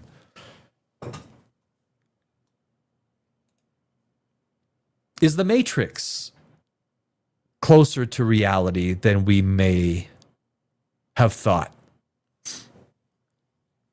All of these things are becoming less science fiction and more potential. They're not out of the realm of possibility. Although you cannot take a human body and you cannot create more energy than you put in, right? You're breaking the law of entropy. So the idea of a human body being a generator, I guess if you are taking organic material, growing it, feeding it, I mean, I guess there is a way. I mean, so the input of energy, so the output of energy is more than your input. I mean, it breaks the law of physics, right? Unless there's something that I'm missing. Oh, we got a lot of comments. Let me take a look at the comments here. Oh, jeez. Oh. We will be okay. Breezy, we will be okay. What's the future looking like, man? Be honest with me. Is it promising? Look, the biggest problem we have is our political system. I mean, honestly, I think most people would agree. If you take a look at the manufactured reality, Charlie Kirk, even the attempted assassination of Trump. Why? Okay, if I was the president and someone tried to kill me, why was his body destroyed? The top of that roof was absolutely sprayed down by that special department that comes and eradicates all, cleans everything. It's like the guys from John Wick, the cleanup people, 1 coin per body. It's like that's who they called. There's nothing that exists of this person. It's like 9/11. How could you take everything, all the plane parts from 9/11 and destroy them? Utterly destroy them within 1 or 2 weeks after. Like, what? Like, you don't think that was evidence? You don't think none of that was evidence? All of this is manufactured reality. And it's the government, it's the political system, it's politics, it's the two-party dictatorship. Science is the superpower. Science is the thing that saves us. Science is the means by which the average person can probably gain a better existence. But it is the way that our system and the powers that be, the political side, they might talk a good story about, well, yeah, voters need this, voters need that. No, they don't give a damn. They care about their government pensions. They care about the power and all these things. It is seductive. Power is seductive. I don't know if no one knows if we'll be okay. Like, you have to kind of, like, from a purely optimistic perspective, you have to say, we are going to be okay. Like, look, I am literally drinking out of it's 3 weeks till Christmas, so you gotta at least feel good. I don't know. I think we're heading into a very uncertain time just from the economics of it, right? Think of how many people are being laid off right now from AI. There's a lot of people having a shitty Christmas, right? And you might be one of those people. I've had a horrible 2 years leaving after 20 years in Los Angeles. I got my ass out. Finally, it took a long time to get out. I had to sell everything, yada yada yada, and I'm still digging out of the crap, right? I'm digging out, like a lot of people are. I think a lot of times we need to accept the hand up. We need to help people. When you go through Los Angeles, when you live in Los Angeles, seeing people living in cars, when you see families living in cars, it's normal. It's normal. You don't bat an eye. I never did. No one did. There's entire streets because overnight there you can park overnight. There's trucks. There's old, almost decaying motorhomes on the side of the streets. There's families that live in there. I don't know what the answer is. Well, nobody knows what the answer is, obviously, but the government does not track. Those people fall off. So I worked on Wall Street for a lot of years. The data does not track these people. They are off the grid. So the unemployment numbers, these people are not counted. So when the government says 4.2 unemployment, fuck off. If you took the real unemployment rate would probably be 13 to 14, 15%. Easily. Probably higher because it also does not count the gig economy. So the gig economy is outside the unemployment numbers. When they give the unemployment numbers, the Bureau of Labor Statistics. When I worked on Wall Street, me and my market maker buddies, we never believed the numbers. Like when the numbers came out, we just freaking laughed. And you laugh harder today. Like, really, you want us to believe that? You see the mayhem that's going on in China. Entire streets in Shanghai wiped out. That used to be prime shopping areas. Just like the 3rd Street Promenade in Los Angeles, which is wiped out, gone. Melrose, gone, wiped out. 3rd Street, gone, wiped out. Los Angeles Street, which used to be full of robust little businesses, an entire mile of boarded up. Everything is boarded up. Everything. I wish I would have took video before I got out of there. So I don't know. I don't know if things are. We'll have to see. 2026 is going to be a tough year for a lot of people. It is a time for. You have to look after yourself, but I guess if you got family or friends, look out for friends and family. I don't know. And that's why on Godless Universe, I'm going to be doing every week stuff with AI. Start using Gemini. Start using AI. It's free. Don't search on Google. Do all of your searches on Gemini. Start to understand AI. Understanding AI will allow you to understand your place within your industry. It might give you idea. Even ask AI. AI will tell you the answer. It scours the internet. It is so good. So use AI as a weapon for information and intelligence. I don't ask anything for Google anymore, google.com. I used to go to ChatGPT, DALL-E, which is also, but now it's Gemini version 3. Use it. Every query you want when you want to know anything about the world, punch it into Gemini. Start to understand AI.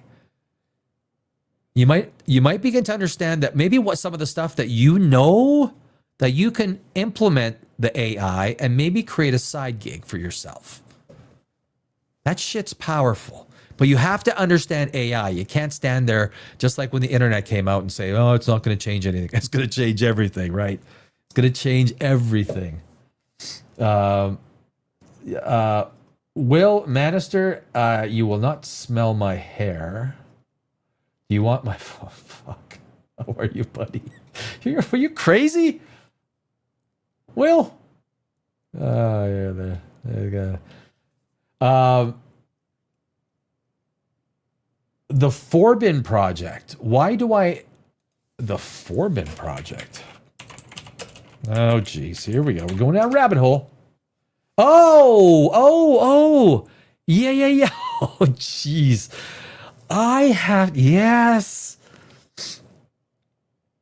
Yes, the Forbin Project. Why? I'm like, I know that. Why do I? Yes, the Forbin. I gotta watch that movie now.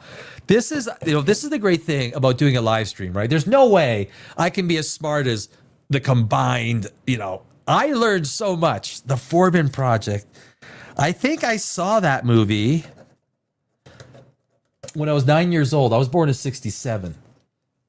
1.1 million people laid off as of today. Actually, gurus, it's actually more than that. But yes, that is a fraction of what is and what will be. We pay the government well. Yeah, the government. We pay the politicians' salaries. When there's a government shutdown, they keep getting paid, baby. Oh, yeah, they keep getting paid. The government,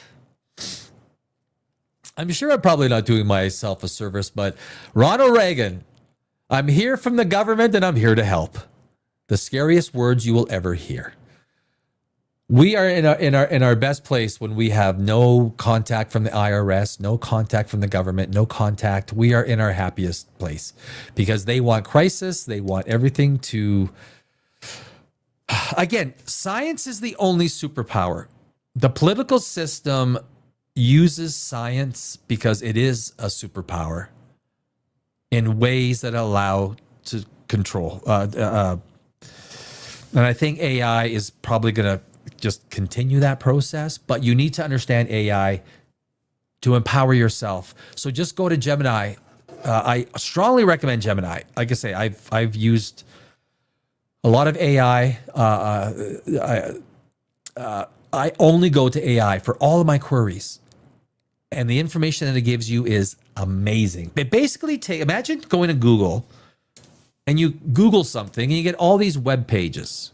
Page after page after page.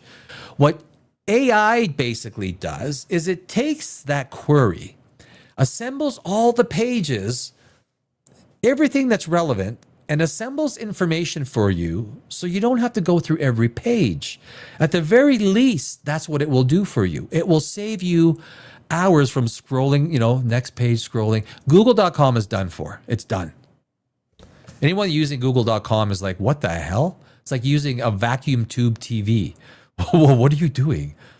Well, that's like that is like so 2023, which is literally 3 decades ago at this point in time. Gemini is kicking ass. We hire them to do paperwork and take care of us. I gotta move this over here. There we go. Take care of us. That means water, electricity, housing, and food. And, someone made a comment yesterday on the live chat that because there's going to be so many jobs lost and so many people at the top are going to be, the fact that Elon Musk is going to become a trillionaire, don't be surprised.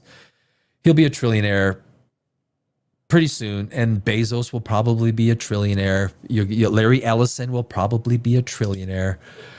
What's his name from NVIDIA? Nah, he doesn't. He does not own that much of NVIDIA. He won't be a trillionaire. 100 billionaire. Who else? Zuckerberg. All these big guys, these tech companies will be bigger than countries already on a market cap basis. They will be bigger than the United States. When companies become stronger than the U.S. government itself, I mean, that's hard to see because the U.S. government still has a pretty robust military. People with guns tend to win. But I guess if AI has Terminators to do their bidding, then it might be. Now we're getting to. I'm a science fiction writer too, right? So I'm a screenwriter. I write science fiction. You don't want to merge science fact with science fiction, but the idea that AI is going to become almost logarithmically more important to us every year is not out of the realm of possibility.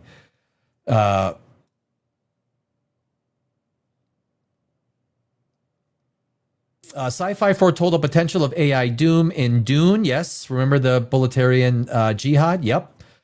I'm looking forward to Dune 3. Oh, I love Denis Villeneuve's work as, for so many years as a screenwriter in Hollywood. Everything that Denis Villeneuve does, he is a director that captures the frame magnificently. Sci-fi knows what happens when we become too dependent on any one technology. I use Gemini on the. Yeah, you damn right, gurus. Good job. Yeah, you got to use Gemini. I'm telling you, Gemini is within 3 weeks. 4 weeks ago, Google was not in the race. Google was not in the AI race. Today, it is two generations ahead of everybody. AI will be used by the Antichrist to show the beast image. I am the Antichrist. I mean, maybe, I don't know. Reigning and reigns. AI will be used by the Antichrist to show the beast image. AI can easily create the beast image. Just put the prompts in. You want it? You got it. Even then, it hands off. To AI. As an AI gets the answers from AI.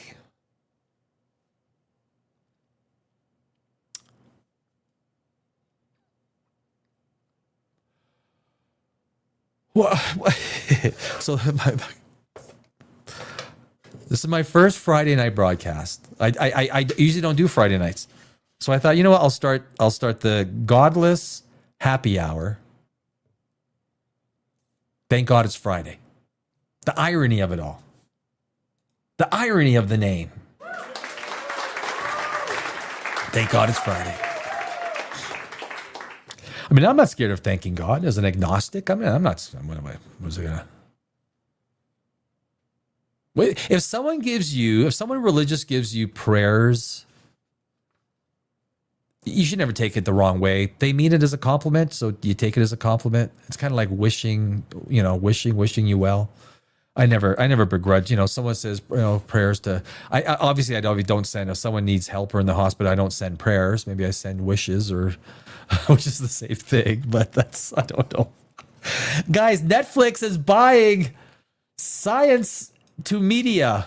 I worked on. I was a. Oh, where we get? Let's get that right to the. Okay, yeah.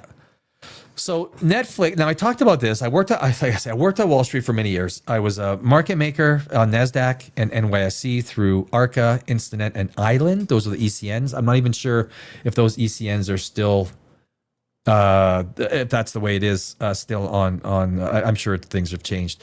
But being an economic analyst, I also was analyzing tech companies and media. My feeling now, the fact that now Warner Brothers being purchased by Netflix is a big deal because you're dealing with media and media impacts what we think. That is why the Ellisons are getting deep into, that's why they bought Paramount, and that's why the Ellisons wanted Warner Brothers. Warner Brothers has got some serious properties. I think anyone in the business would prefer to see Warner Brothers stand alone. Now, Netflix, the Trump administration was heavy. Let's go through. This is CNBC. And the financial markets, people ask, well, why would Netflix put in a $5 billion breakup fee if the deal wouldn't go through? What Netflix is going to do is when it goes to the Department of Justice, they're going to identify certain issues that they have for the merger. And they don't want Discovery. They don't want CNN. They don't want the broadcasting stuff. No problem. We'll get rid of that. Unless Warner actually sells it before the merger, but I think right now the merger includes. So that's fine. It's kind of like when Microsoft bought EA. Okay, so you having a problem with this, we'll get rid of it. They strip it out. Then they'll say, well, we got a problem with you and whatever the issue is. Then they'll just take that out of the deal. We're going to sell it, or else we will partition it. And of course, every time a company says we're going to partition this, it never works. It's partitioned for like 2-3 years, and it's brought into the fold, right? It's never. So I think that's why, because Netflix is not going to put up a $5 billion breakup fee. They obviously see the possibility for this to work, right? Netflix plans to acquire Warner Brothers studio and streaming service. HBO Max, to me, has always been the best streamer, always. Senator Elizabeth Warren, Democrat of Massachusetts, says this deal looks like an anti-monopoly nightmare. It does. It does. Do you know the properties Warner Brother has? Warner Brothers is a monster when it comes to its properties that it has control over or that it outright owns. Paramount Skydance has made multiple bids. Now, what's his name? Ellison. He's got a point that his deals were basically shoved to the side, and they were because I think the insiders of Warner Brothers, David Zaslav, is getting a pretty good deal. A pretty good deal from Netflix. Zaslav loves being in Hollywood. He's a Hollywood guy. He loves it.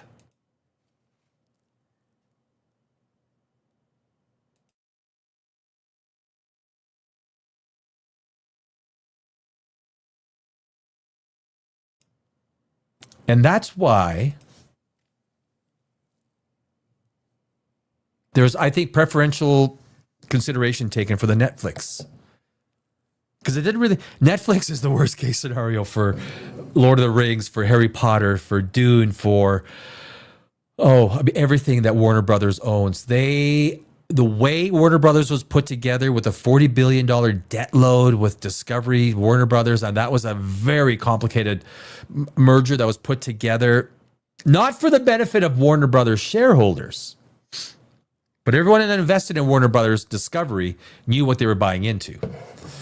So I do not like what this, I think the Trump administration, they're very close to the Ellisons. I don't think they want all those assets to go to Netflix, which is very left of center. The Ellisons are right of center. I think that will have a very big impact. I don't think it's going to go through. I don't. I heard it this morning and I was like, no. Nope. Used to propose $72 billion deal for Netflix to acquire Warner Brothers Discovery film and streaming assets with heavy skepticism. That's like the landmine. It's like, look, a senior administration official told, and they were quick to jump on it, right? If it's usually not a big deal or it might come under some inspection, they usually don't comment on it right away. I mean, this is same day comment from a senior administration official. Netflix said Friday that it would acquire Warner Brothers film studios and streaming services, HBO Max. The deal is subject to regulatory approval, which I do not think it will get. I think Paramount will indeed end up buying it, or Comcast Universal might come in. Shoot.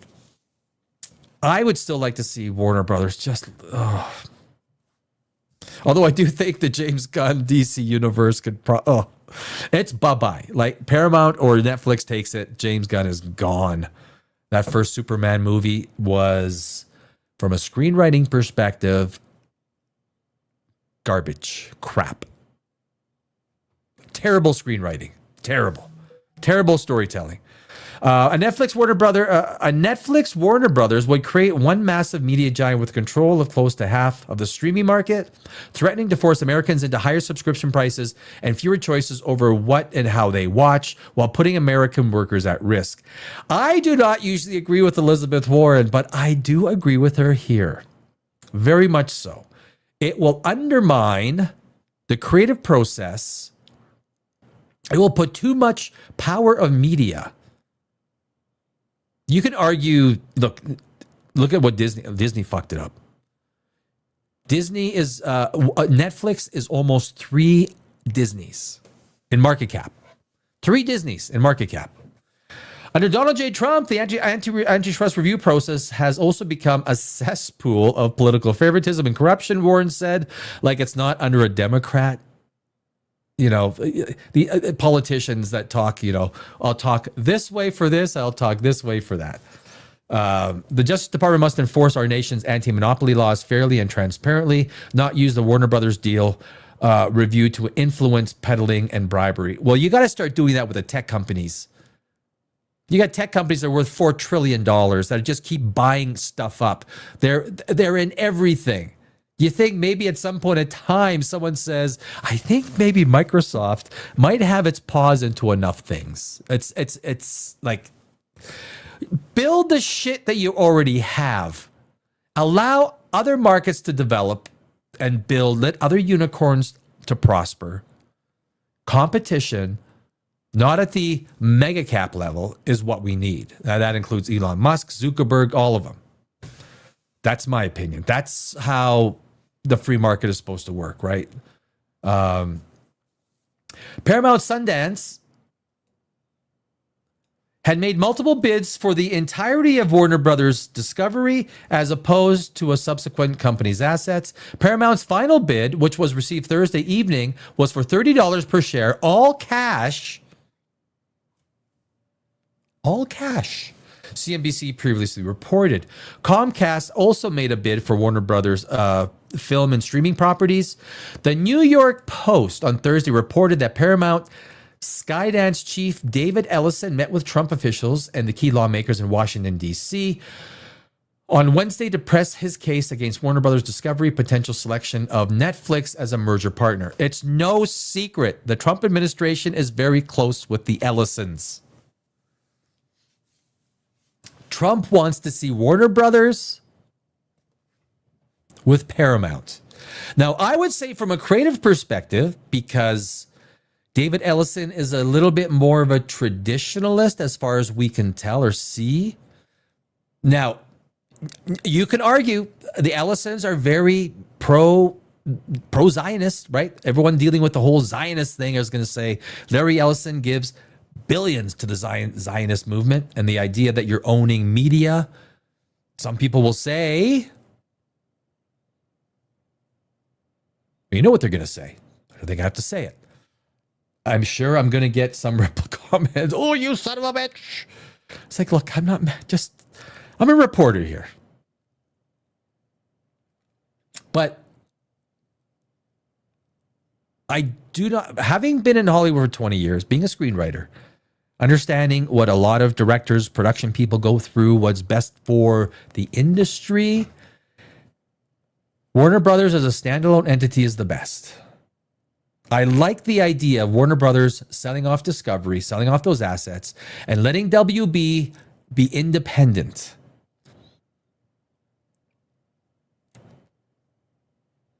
On Thursday, the Wall Street Journal reported that Paramount, in a letter to lawyers for WBD, had warned that a sale to Netflix likely would never close because of regulatory challenges in the United States and overseas. I said that day, like I wake up I usually be at 1, 2 in the morning, and I go to the gym at 3 a.m. So I saw this early in the morning. I was like, what? So I was in the gym. I was thinking about this. And I was like, and when I got back from the gym, it was confirmed that, yeah, that the Netflix deal was, they're going to try and close it. I said, there's no way. There's no way they're going to close that thing. Now, you can look at David Zaslav and say that was genius because it doesn't close. Warner Brothers gets $5 billion cash. Acquiring Warner's streaming and studio assets will entrench and extend Netflix's global dominance in a matter not allowed by domestic or foreign competition laws, Paramount's lawyers wrote, and they are absolutely on the money. I am scared for Netflix to purchase Warner Brothers assets because Warner Brothers assets are so powerful. They will be diluted. They will be the entire cinema experience, because Netflix, it is in their interest to further dilute the cinema experience. Now, look, if cinema can't stand on its own, naturally, as its own market, then cinema's got to go. Right? It's got to go. I mean, you just can't artificially allow something to exist. But I think the industry still needs time to understand what streaming, because they fucked themselves up getting all DEI, changing storytelling. Look, great storytelling. You take a look at we just did the Underworld series this week on Godless Universe all week. The casting is absolutely fantastic. It was pre-DEI, but the casting was great. Actors were put in the best roles. And it was a mix of people. Just allow people to be people, right? Allow people to be people. don't start discerning between melanin or culture. Just allow, right? I think that is almost what even a lot of black actors will say, well, we can't even play villains anymore because the powers that be, the DEI powers, don't want to show black culture as being villainous. And so, and they make a good point. They make a very good point. Discovery Global would include CNN, TNT Sports, and Discovery channels. I mean, it's okay. CNN, whatever. Take CNN. I mean, no one wants it, but TNT Sports, the Discovery channels do have. A Securities Exchange Commission filing shows that Netflix agreed to pay a $5.8 billion 5.8. Why did I think it was 5.0? $5.8 billion reserve breakup fee if the deal does not receive approval. I mean, okay. Zaslav is looking pretty good there. That's a big freaking breakup fee. CNBC requested comment from Netflix, Warner Brothers, Paramount, and Comcast. Probably didn't get it. Trump, even before taking office for his first term in the White House, opposed a deal by AT&T to buy Time Warner, saying it's too much concentration of power in the hands of too few. I will say that Trump does tend to, if you are friends with the administration, you tend to, that you can say that about every politics, right? You can say, let me take that back. That's just politicians. That's just, right. That's just all they kind of do the same thing, right? The Department of Justice lost that lawsuit and the merger was closed in June 2018. It doesn't mean, look, companies are becoming too powerful. The concentration of power is insane. If you go back and you're any sort of a student of history based on monopolies, the definition of a monopoly is old and doesn't fit current day. It deals with monopolies and the raising prices. That is not what monopolies do today. They lower price, just like Amazon lowered prices to obliterate competition. Obliterate. Amazon destroyed entire industries from 2012 to even to today, right? The definition of monopoly has to be changed. Before the 2024 presidential election, Trump opposed the then proposed sale of U.S. Steel to Nippon Steel of Japan. I'm very familiar with that.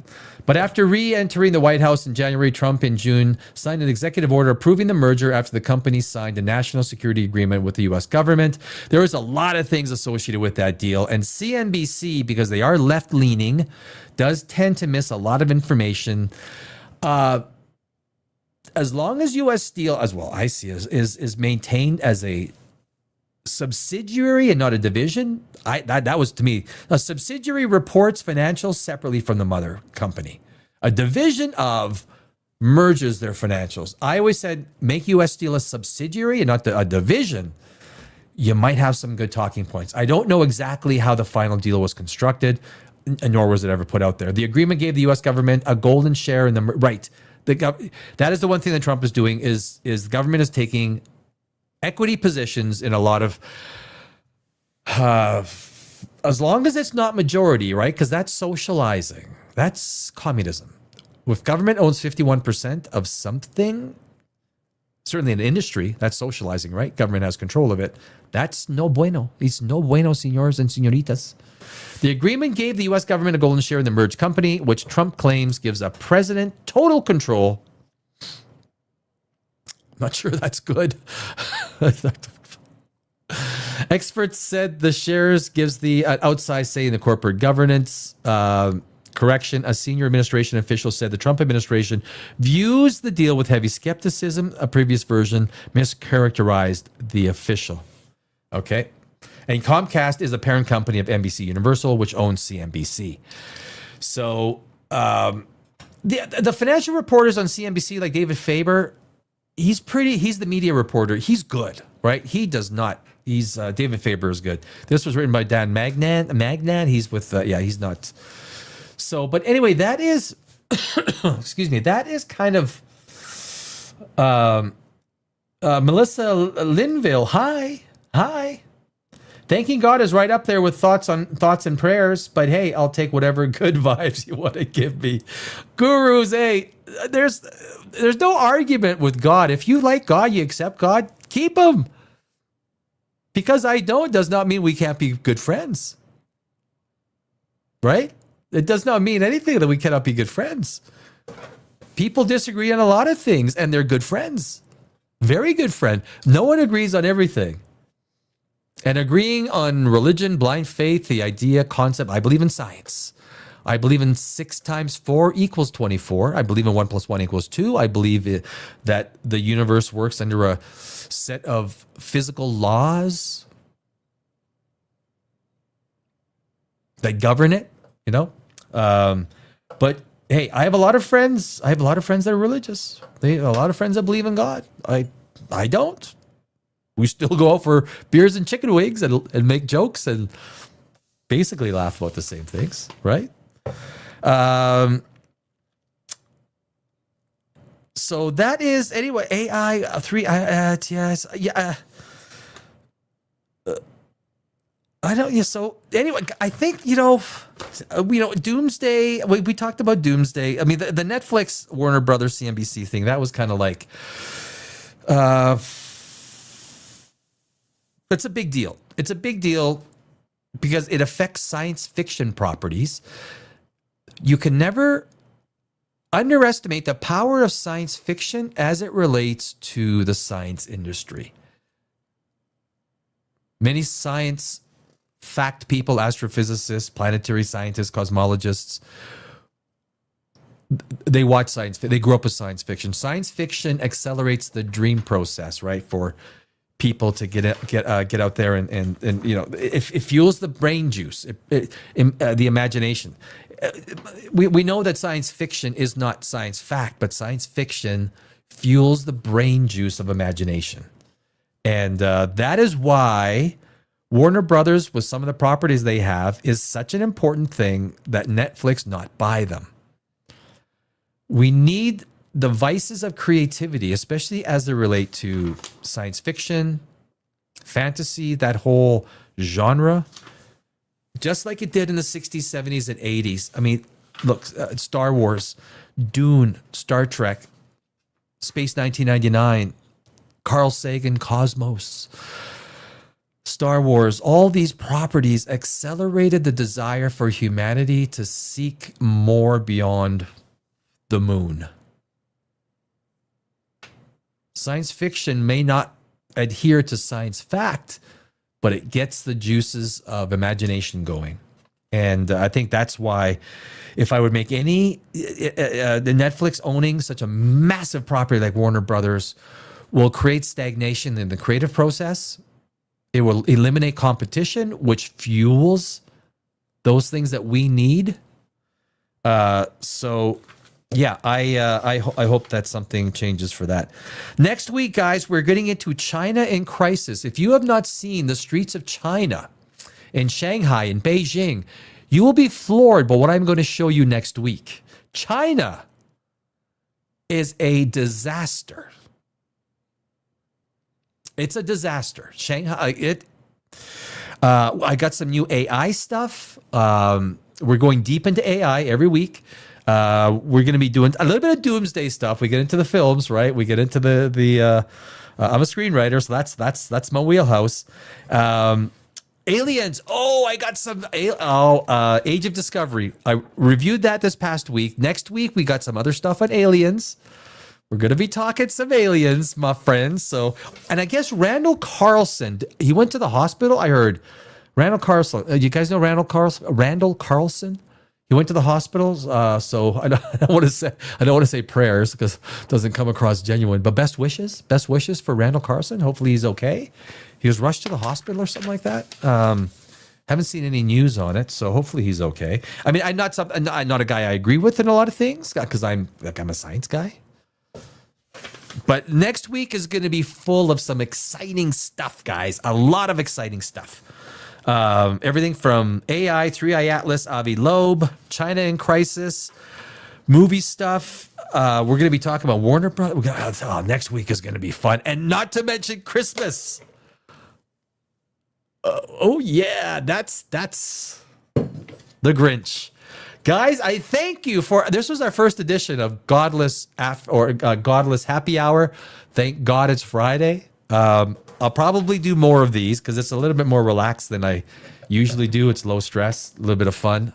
Please come back and join me. I love the fact that everyone was there in the chat. Thank you for all the comments. Thank you for being you.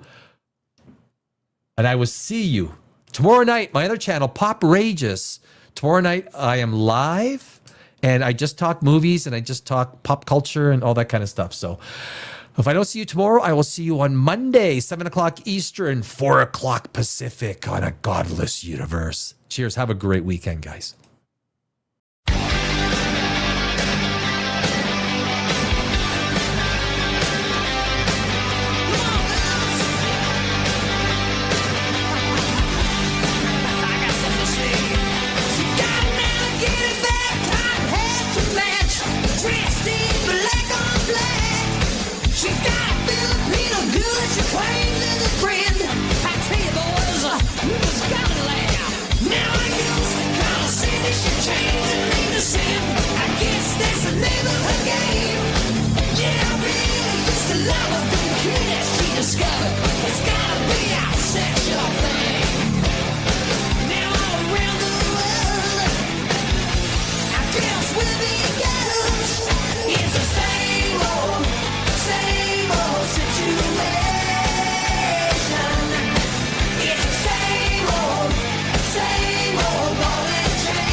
Okay, children, let's take our seats. Yeah, baby. We'll do it live.